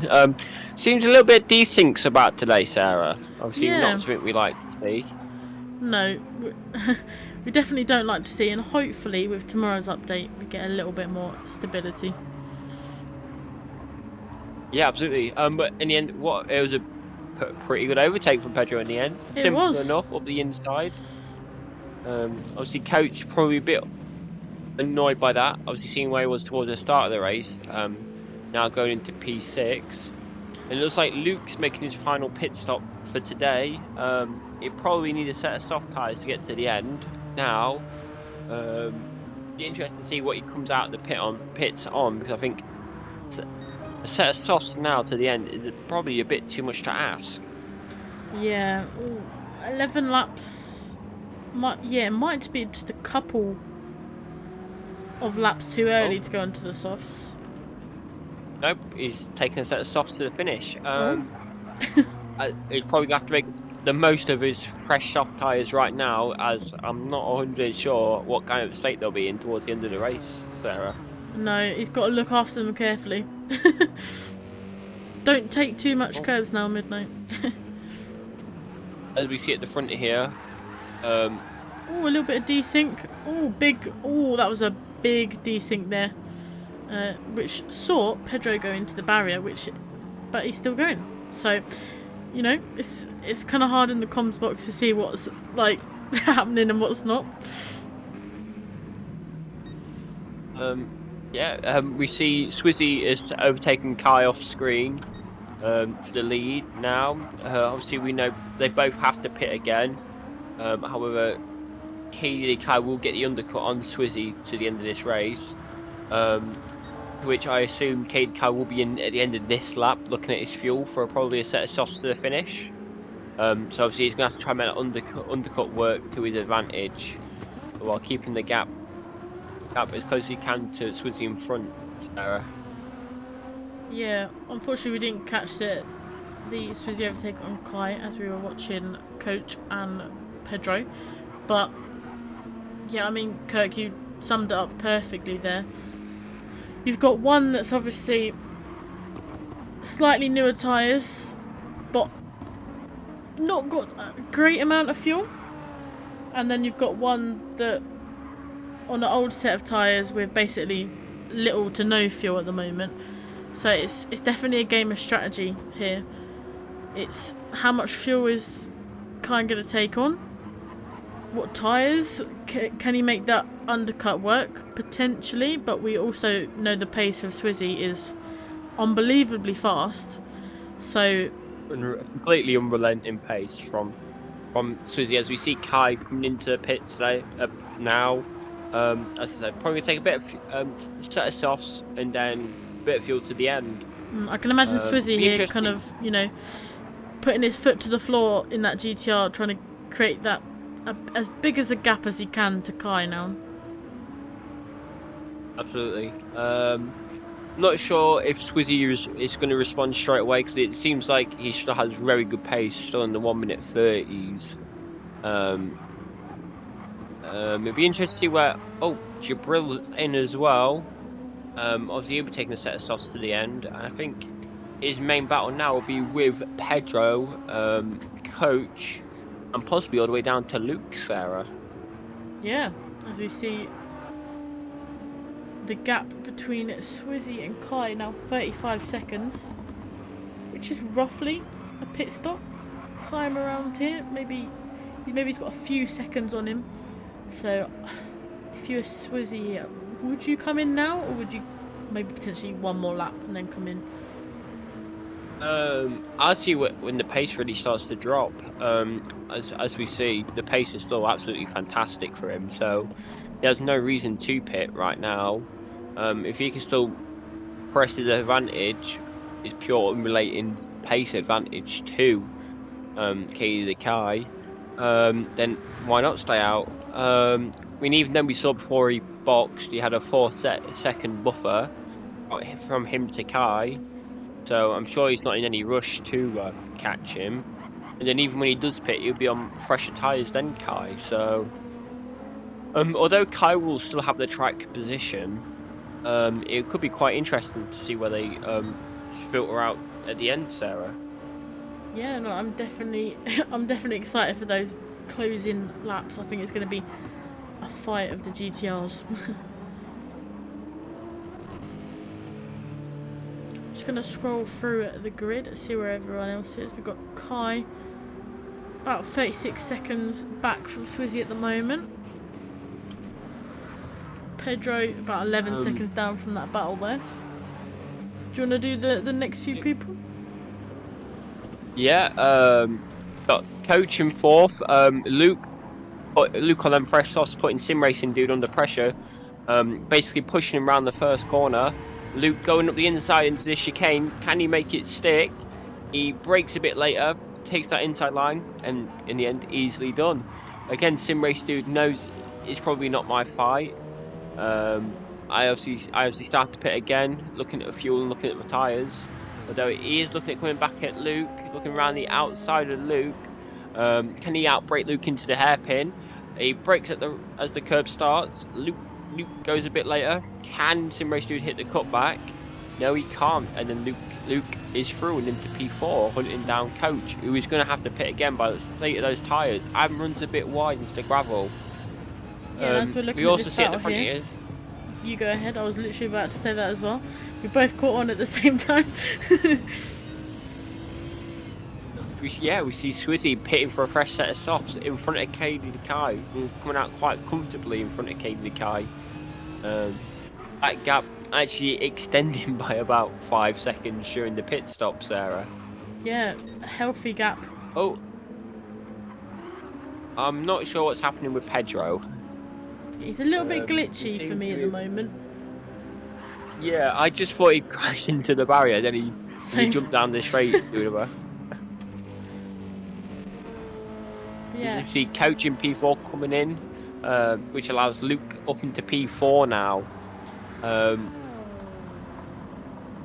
Yeah, Jabril. So I was just looking at Jabril. He's on the back of Simrace dude now, but he seems to have, with that earlier pit stop, come out a little bit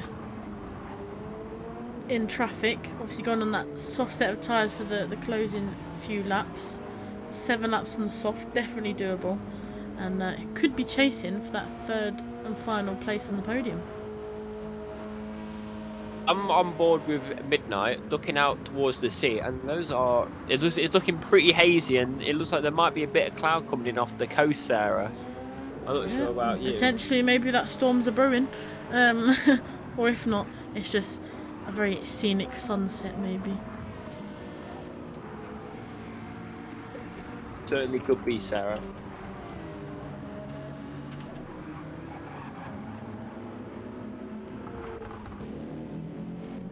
Yeah, so who do you think is going to... So this is Luke on for a podium right now. We've seen many a battle between Luke and Jabril, Sarah. Who do you think is going to take the final podium position? Ooh. Both are on the softs. I think Jabril's got slightly fresher softs than Midnight, as we see Pedro diving into the pits there. I think it's good.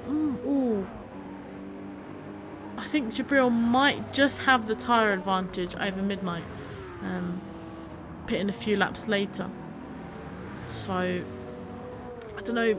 Midnight might be able to hold on to it, but I feel Jabril in that Subaru, he seems to be quite kind of in tune with it at the moment. I reckon he might get that 3rd and final spot, even though he just picked up a half a second penalty, did Jabril, so might cost him in the long run.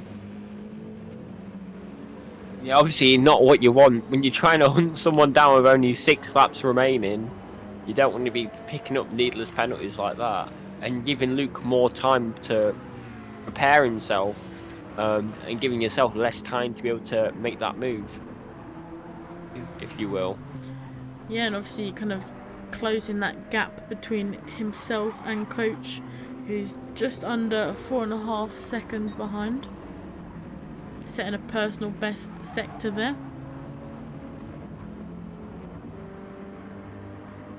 Now, if you're KD Dekai now, maybe isn't catching Swizzy now, would you try and hit for a fresh set of softs and try and beat his lap time and try and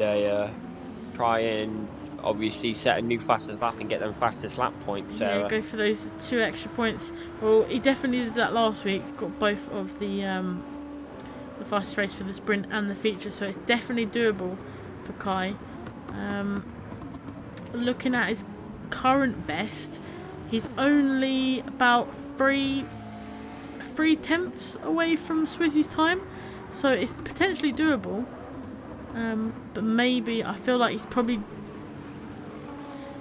got enough gap between himself and Midnight to pit for the fresh softs. But I feel like he wants position this week after a difficult race. What about yourself? Do you reckon he's gonna go for that fastest lap, or will we see that time from Swizzy stay on the board? I think the problem is he's got to leave it till about end of lap 35. Otherwise, it gives Swizzy the chance to respond and also pit for a fresh set of softs. So you could possibly see it towards the end of lap 35. Obviously, after Swizzy goes past the pits to where he can't respond. I think we will see Katie Dekai come in and try and set a new fastest lap with a fresh set of softs. Obviously, low fuel, fresh tyres, it gives them the perfect chance for it. And obviously, we see Luke is obviously hasn't got anything to respond with to Katie Kai. We see Katie Kai comfortably outpacing Luke. Yeah, Jabril being on the back of Luke currently, about half a second behind. Yeah, I think that's a little bit of cheeky flashing of the headlights to tell Luke that I'm coming for you, Luke, from Jabril. Yeah, I'm there. Don't look behind you. No pressure. Yeah, I'd be feeling the although pressure Luke if I was Luke. Yeah, Luke got an absolutely fantastic run out the chicane though compared to Jabril. He did. So he certainly won't be under any pressure this lap from Jabril into the hairpin, but maybe towards the final corner or next lap into the hairpin, Luke could be under some real pressure as he goes just a little bit deep into the hairpin. Although I think even a P4 he'll be very happy with Luke, but I know he'll be absolutely over the moon with a podium.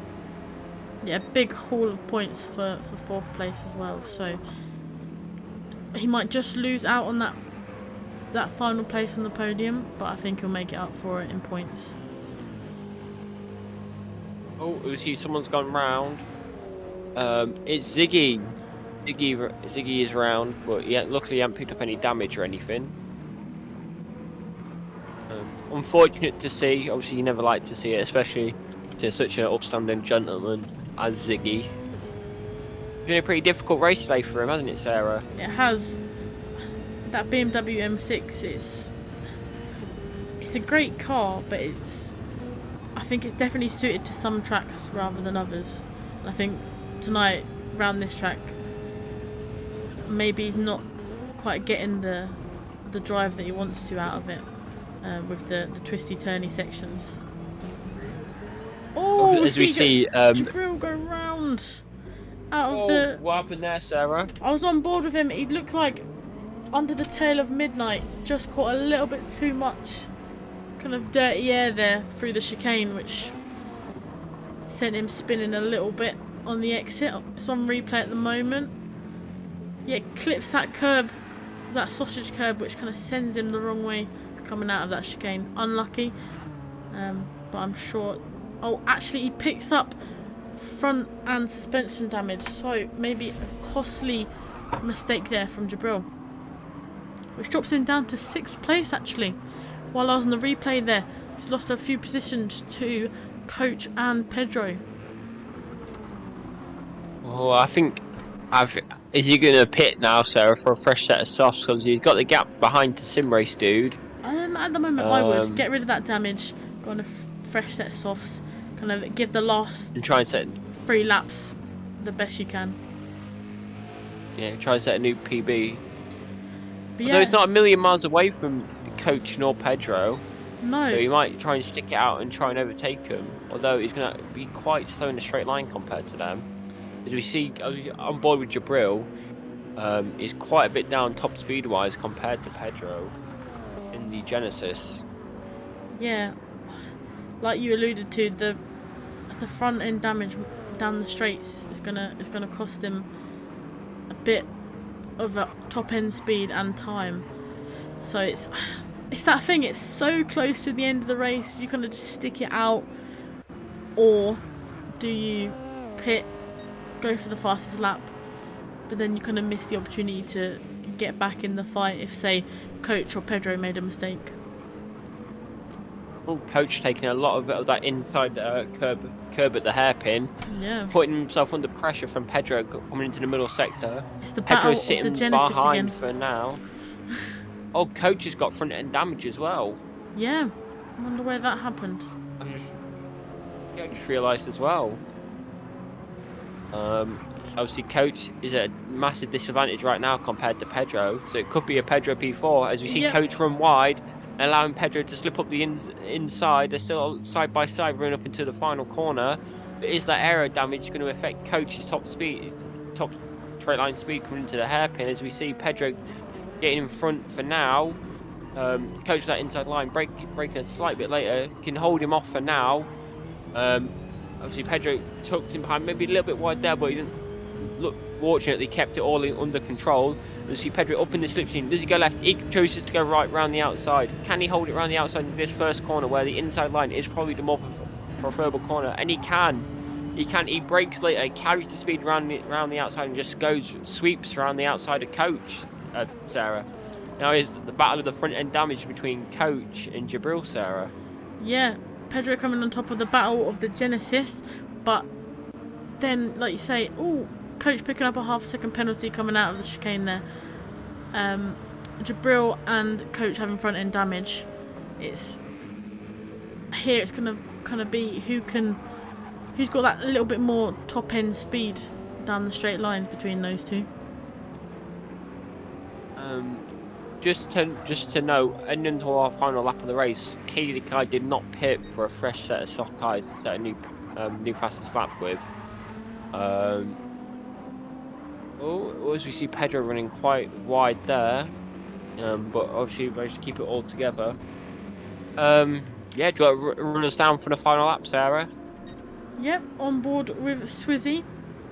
12 seconds clear of Katie the Kai going into the hairpin.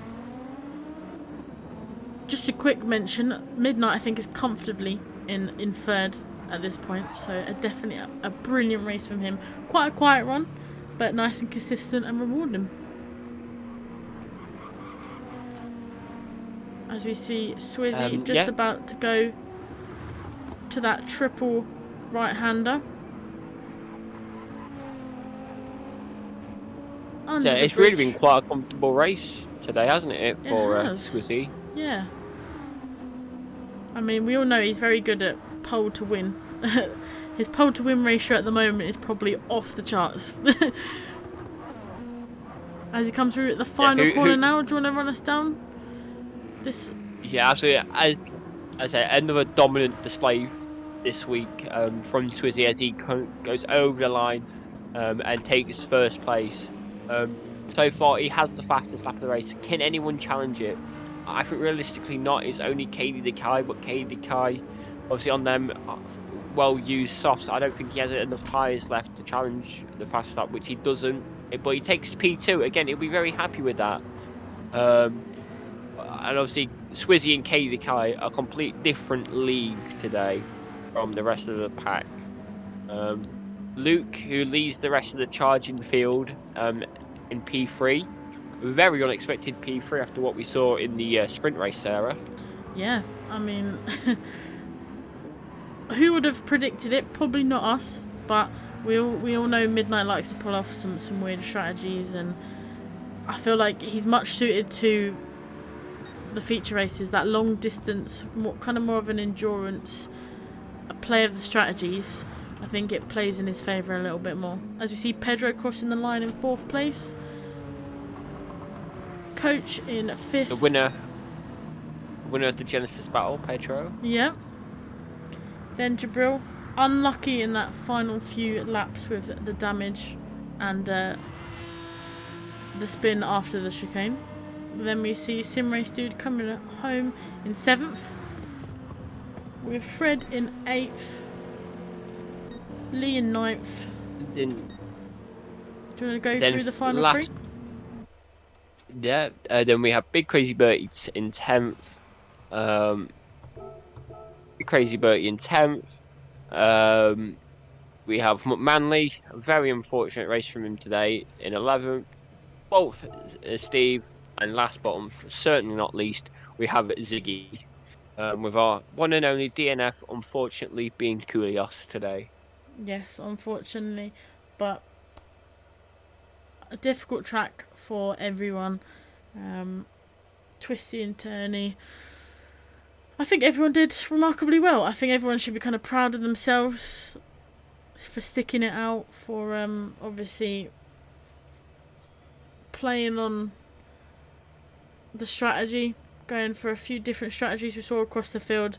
Some playing out for some, and obviously some unfortunately not working out this time on this track. But all in all, I think a remarkably good race. Everyone was relatively close together. And then, before we go to the podium room, obviously we'll run down the order just again, because obviously all the races are coming into the chat, saying hello after that long race. So, do you want to run us down at the top 8, Kirk, before we go to the podium room? Certainly, Sarah. So today we saw Swizzy. Was there really any doubt? Maybe a little bit of when we saw Katie Kai taking the lead for a few laps after Swizzy, after Katie Kai spun and Swizzy pitted early. Maybe we thought Katie Kai could have challenged him maybe a little bit towards the end of the race, but nope. It was Swizzy again, winning a clean sweep again, Sarah. Qualified on pole, won the sprint race and won the feature race while taking the fastest lap of the race. And as another beautiful performance from Swizzy. Doesn't take anything away from Katie Kai finishing second again. Maybe it could have been a little bit closer from that after that unfortunate spin, but really to be only 13, 14 seconds behind Swizzy, and to gap the rest of the field by another 40 seconds, Katie Kai, obviously, it's not something you can be too upset about. Luke, or Midnight as we like to call him, P3. Very impressive drive from Luke today again. Sneaking up, I told you as we ran down from the driver cards before the event started today that Luke will be looking out for another podium today, and using his own strategy, he did manage to get a podium. Not the fastest driver, as we see, compared to fastest laps. Not the fastest guy on the track, but he kept it clean, kept it consistent, and chose the right strategy in the end to really take advantage of everything that was going on around him to get the final podium position in third. Then we have Pedro taking up fourth again. Did the same as Luke, kept it clean, kept it quick, and nothing he can be too upset about with taking fourth. Fifth, we have Coach. I think he'll be very happy with that. Obviously, joining us for the first time today. Taking a P5 finish is not something to shrug your shoulders at or be upset with. He's done very well today. We saw again with Jabril, unfortunately, from that crash while chasing Luke down for P3. Took too much of that inside curb at turn 4, and obviously just launched his car up and spinning round, which cost him a place to Pedro, and unfortunately cost him a place to Coach in the end. 7th sim race dude, our last driver to finish on the lead lap. I think again he'll be very happy today. Every time we're on board with him, he kept it clean. I don't think he picked any penalties up this race, and I think overall he'll be very happy with a P7 finish. And the last of our top 8 is Fred, someone who we didn't see too much of today during the race, but I think he'll be compared to some of the people he beat. I think Fred will be quite happy with a P8 finish today, Sarah. Yeah, no, I would agree with that. I know obviously he's striving for his personal best, and I think, Fred, this is one of your best races so far. So some really good moves from you, and yeah, like Kirk said, a top 8 finish is nothing to shrug your shoulders at. That's a brilliant race from you, Fred. As I take you down from 9th to 14th, we have Lee in the Lexus finishing 9th. Again, a quiet race, didn't see too much from Lee. He seems to get some good performances out of that Lexus. I know he personally is a fan of the Seaside track, so maybe the Garden's just proving that a little bit more difficult than Seaside.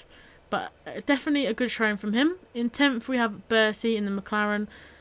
Again, not much from him. Obviously starting a little bit further back than what he usually does. Still a brilliant race from him in that McLaren. And then it leads us on to McManley. Unfortunately, a first kind of few lap incidents, which meant he had to go on an alternative strategy to probably what he wanted to. But again, for sticking it out, Mac, well done. A tough race, but still a lot of points to be taken home, and will definitely kind of help you towards the end of the championship. I'm sure you'll be able to kind of hang on to that podium position that you've got in the championship. In 12th, we have Stephen in the 911. Again, quite showing, quite consistent, doing really well. A few good moments there of overtakes, battling with other cars. So again, be proud of your performance, Stephen.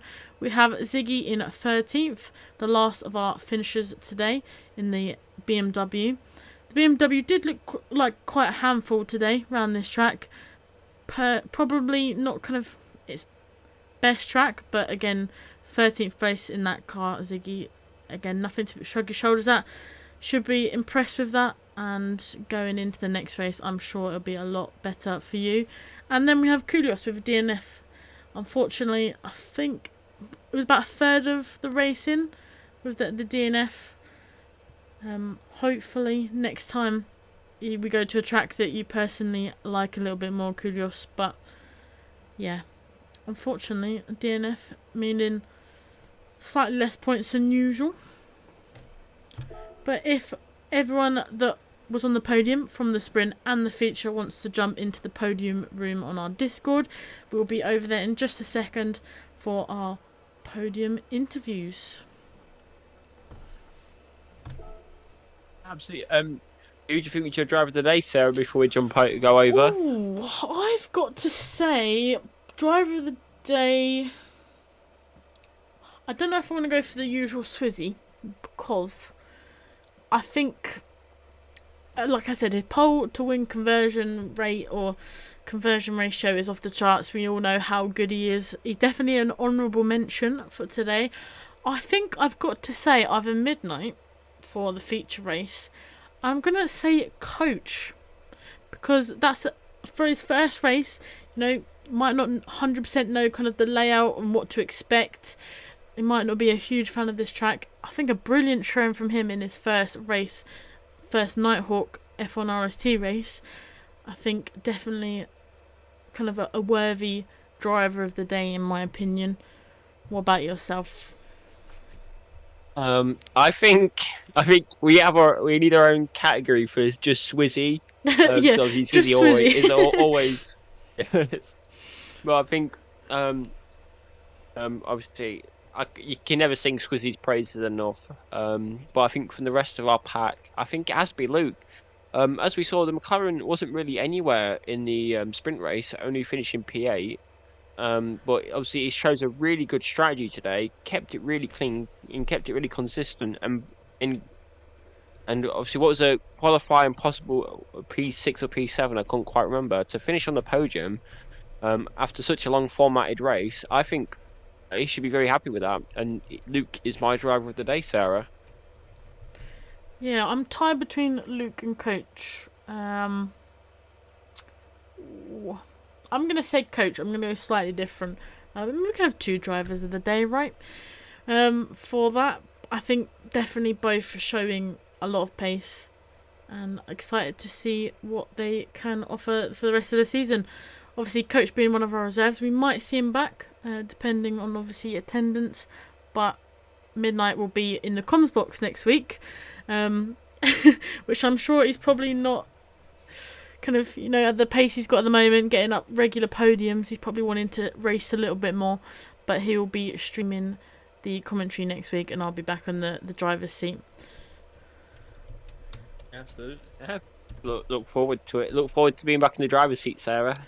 Yes and no. I seem to be a frequent spinner, so you know, gotta get some practice in over the next week, for sure. Because yeah, I don't want to be spinning every time, as it gets quite annoying when you're driving.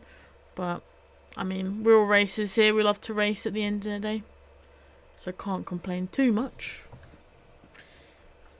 Yeah, do you jump over into the yeah, chat? We've got Pedro waiting for us. us at the moment that I can see, and yeah, we will jump in the podium room now. If there is any drivers that are watching, that obviously we'll interview our podium sitters first, but then if there's any other drivers that want to pop in, say hello, chat to us for a little bit, please pop in now, and we'll see you over there in just a second.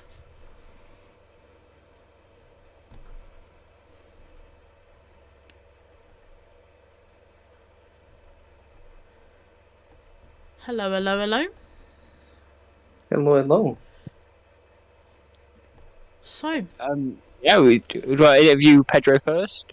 Yeah. I think we should do Swizzy first and see. Since he was a race winner, I think it's worth it. All right, let's go for you, Swizzy. explain us and talk us through that race. Well, both races of the evening, sorry. I don't know what to say, to be honest. Didn't expect anything. It went quite good, quite well. Quite lucky on the sprint race with the overtakes and stuff. I guess I was in the right place in the right time every single time. Yeah, got P1. Some nice battling with Mac and feature race. I don't know, it was all over the place. I was just checking my gap to Kai the whole race, and I think Kai had better pace than me today. So yeah, respect to Kai. Like, especially the second stint he was absolutely flying. I heard he spun or something because I didn't see it, but I saw the gap went maybe too high after the pit stops. Yeah, quite boring race. Like, there wasn't really anything happening, different strategies, and yeah. Kirk, any questions you want to ask Swizzy? Did any doubt? Did you doubt you'd win the race? Obviously we saw you pitting in and then Katie Kai taking the lead by about 5 seconds. Did you really think it'd be close in the end, or was it really just under control all the way? There was a moment that, because I pitted like end of lap 10, if I remember, my idea was to basically do 10 laps, 10 laps, 10 laps, and just soft at the end, but I end up doing like double soft. But there was a moment that Kai went 3-4 laps longer than me, and I thought he was gonna do one pit stop less than me. So yeah, I was thinking about that I might lose the race, but I just tried to focus on my own race, and basically that whole track is just to focus to get that chicane right, because you can gain so much time on the chicane, and you can also lose easily like half a second per lap on the chicane. 37 times that chicane, like, I don't know if I want to drive this track anytime soon. Yeah, Yeah, don't think that one's a fan favourite tonight. But any more questions, Kirk? No, I just want to say congratulations, Swizzy. You've blown everybody out the water like usual, mate, and there was no catching you today. Thank you, and well done for the podium finishers, and well done Petra as well. Yeah, no, massive well done to you. Thank you, Swizzy. You're very modest, Swizzy. I've got to say, it was a brilliant showing from you again. Pole to win for the feature race. Did you expect the tyre wear to be quite aggressive on that GTR going into tonight's race? Yeah, I did like a half an hour practice just to check the mediums and soft the tyre wear, and I knew it's gonna be very high. So to get even the 8 laps out of the soft, I'm actually quite surprised. But I tried to save my tires as much as I can, especially on the first corner. Like, you can just hear the tires screaming. So I usually went like 5th gear. I lost some time, but I saved tires. Maybe that I could do 1 lap more on the stint. So yeah, quite tricky track. Like, it's fun if you get it right, but it's very hard to get it right. Yeah. Well, before we let you go, looking forward to next week at Fuji. Any kind of gonna start practicing now, or is it a favourite track of yours? Are you good at it? Well, that's probably a silly question, but are you looking forward to that race? Yeah, I like the track. It's like my nemesis. Like, I always like to race on there, but I don't feel like I can get best out of me.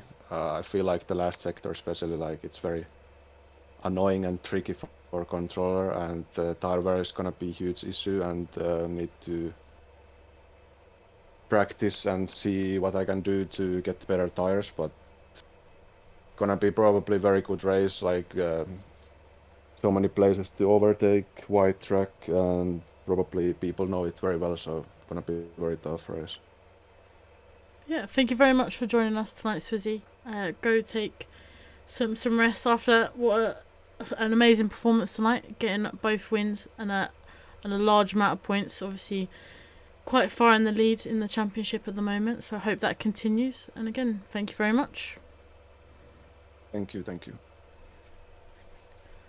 Right, so out of you two, who wants to go next, Midnight or Pedro? I think we should do Midnight if we are doing based off of the finishing order. I'm good to go. Cool, Midnight. Okay. Hi. Well, firstly, how did the race go for you, sprint and feature? Sprint wasn't a lot of fun, unfortunately.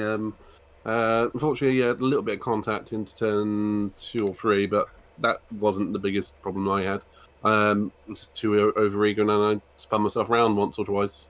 But do you know what? I cannot wait to see the replay of that. I was catching part of it. I was looking around at your feed, and it looked like an absolute cracking race out front, so I'm looking forward to that. But feature-wise, I never really settle in the car, particularly on the mediums in the first stint. I could not get the balance, and it shifted from what we did in practice to be a front brake bias situation to a rear one. So I really struggled with that, but come towards the end, the nice soft tyres, and I managed to settle down. And but I had Jabril breathing down my neck at one point, which I didn't enjoy. But yeah, otherwise it was a bit of a sweaty fest, and I need some new shorts. But I enjoyed it, but I'm already looking forward to the next one. Yeah, Kirk, any questions? Yeah, Luke. At what point did you realise, the podium is actually on? Was it after the final pit stop when you figured like how everything was all figuring itself out? Is that when you realised you were on for the podium? Yeah, it was about three laps to the end when I saw, unfortunately, Jabril, he dropped it in the final chicane, and then it wasn't until after that I realised how close Coach was as well, and then obviously Pedro was right behind him, and then I was absolutely back to a sweaty mess again. But yeah, I genuinely I knew that the strategy was right for me because the tyre wear on the McLaren was very, very good. But on pace, I thought I was aiming at top 5 at best, so I was very, very pleased with that. And nothing more you could have done. Obviously, we saw in the end Caden Kai finishing about 40 seconds up the road from you. You don't think you could have done anything more today to be able to catch him up? No, absolutely not. Between Swizzy Stappen and Kai Hamilton, no, I was never catching those two. Those two in a different league, and rightly so. And yeah, that was my with the imbalance I was feeling, particularly on those mediums, I wasn't going any faster, so that was my pace. No worries. Well, congratulations on the P3, Luke. That's 2 podiums from 2 feature races, mate. I'm happy with that. Just need to work on not binning it in the sprint race at the moment. But congrats to Swizzy, KD Dakai in particular. Pedro did a cracking race, and I was listening to what you were saying on the broadcast a moment ago, Sarah, and yeah, I would agree that Coach deserves an absolute armful of positivity for jumping in as a reserve, and to me, he was my driver of the race. So I know it's not going to count for much. It's your opinion, but hey, that's what I felt. Yeah. So thanks very much. I mean, Coach, if you are around, if you want to jump in, feel free. I agree with you there. Definitely kind of a brilliant race for his first ever Nighthawk race. Hopefully we'll see him again. Obviously he's a reserve. But looking forward to next week at Fuji. Obviously we swap positions. Are you kind of looking forward to seeing the cars go around Fuji? Are you sad that you're missing out on that track? Fuji's one of those tracks that I absolutely used to adore in Gran Turismo, but it's never clicked for me in GT7. So I think I'm more happy watching with Fuji. So I'm looking forward to it, and that's going to be your fun, I'm afraid, Sarah.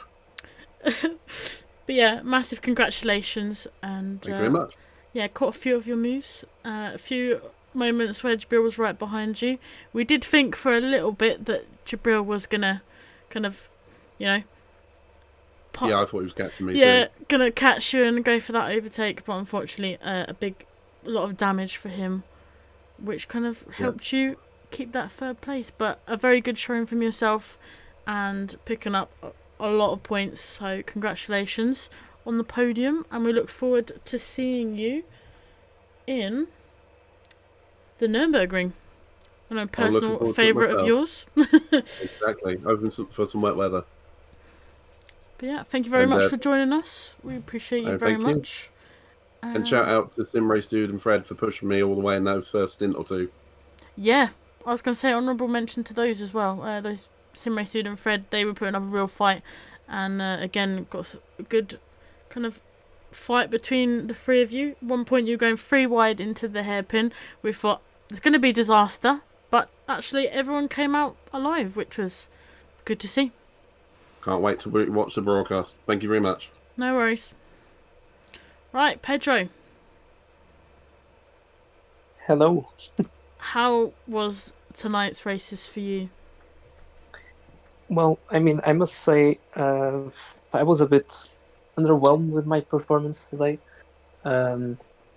Qualifying didn't really go my way. It's just, I don't know, it wasn't clicking. Then when I thought I was nailing down a lap, I got a penalty right at the end. So, yeah, and it was a bit frustrating because with my optimal time in this quali session and some of the times I did during the short practice session, those would have been enough to put me in the top 3, but for today, but it just didn't click.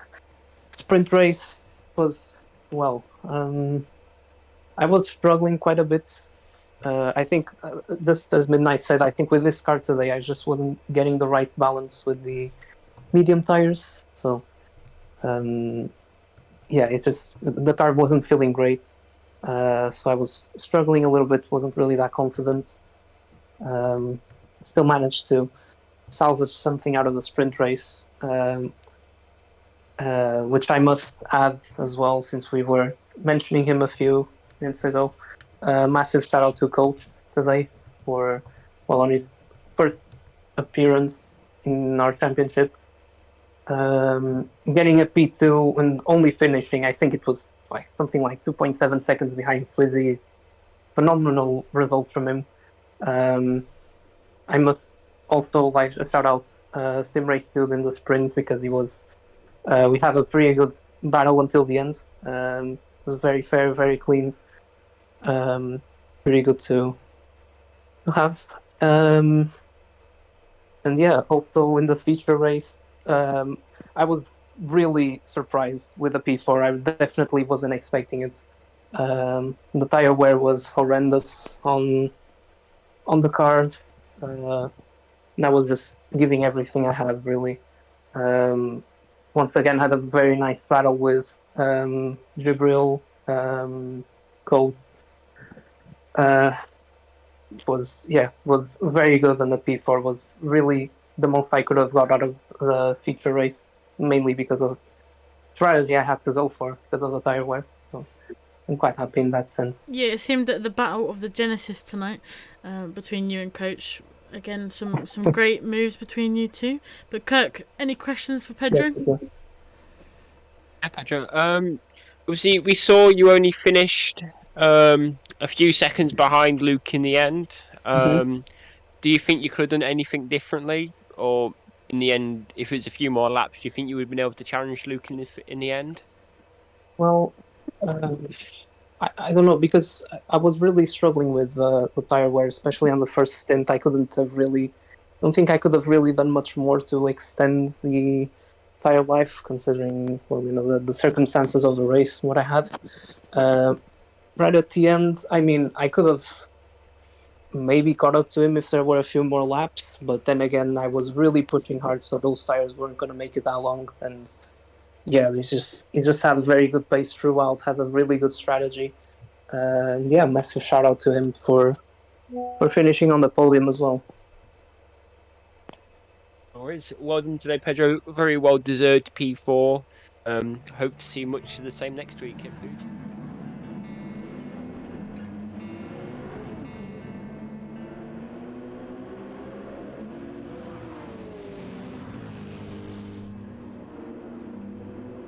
Especially with this car, I'm really going to struggle with tire wear with being on a controller, but hopefully I can have a good time there as well. Yeah, thank you very much for joining us in Podium Room Chat. And like I say, good showing from you. A big haul of points. Battle of the Genesis was kind of the highlight throughout the race between you and Coach. So yeah, it was it was nice to watch, good to see, and yeah, looking forward to Fuji. Are you kind of got a strategy in mind already, or is it time to practice? I think I still have to do some practice first because I've never used the Genesis around there. I know that I'll probably struggle a little bit because of the way that this car goes through its tires and being on a controller. It's not always easy, but I think I'll sort something out. And as I said, it's one of my favorite tracks. So yeah, hopefully I can have a good time there. Yeah, thank you very much for joining us. Chat to you soon. And yeah, again, thank you for joining us. Appreciate you. And well done for tonight. Yeah. Thank you. Thank you, guys. See you soon. See you soon. Hello, Coach. How are you? Hello, how's it going? Good. It was lovely to see you on track tonight. You did brilliantly for your first ever Nighthawk race.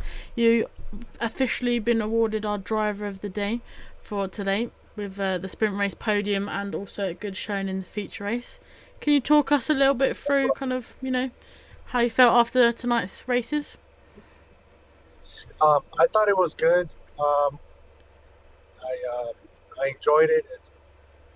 I got an invite from Chef, and I was really excited to up in there with you guys. I wish I could have done it last week, but yeah, I'm excited. Looking forward to the next time for sure. Yeah, I'm looking forward to seeing you out on track again. Kirk, any more questions or any questions you want to ask, Coach? We saw towards the end of the race, for the battle for the podium, or well, should I say, battle with Pedro, that you had a bit of front end damage.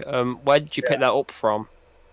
So I was racing. My wife usually doesn't call during the day, and when she called, and then my son was texting, I had to go get him from school, and I was trying to answer, and I slipped off, and I tapped the wall, and yeah, got a little bit of damage, so I gave up before. Yeah, it's still a brilliant performance. Unfortunate. Yeah. Thank I said P5, nothing you can go wrong with there.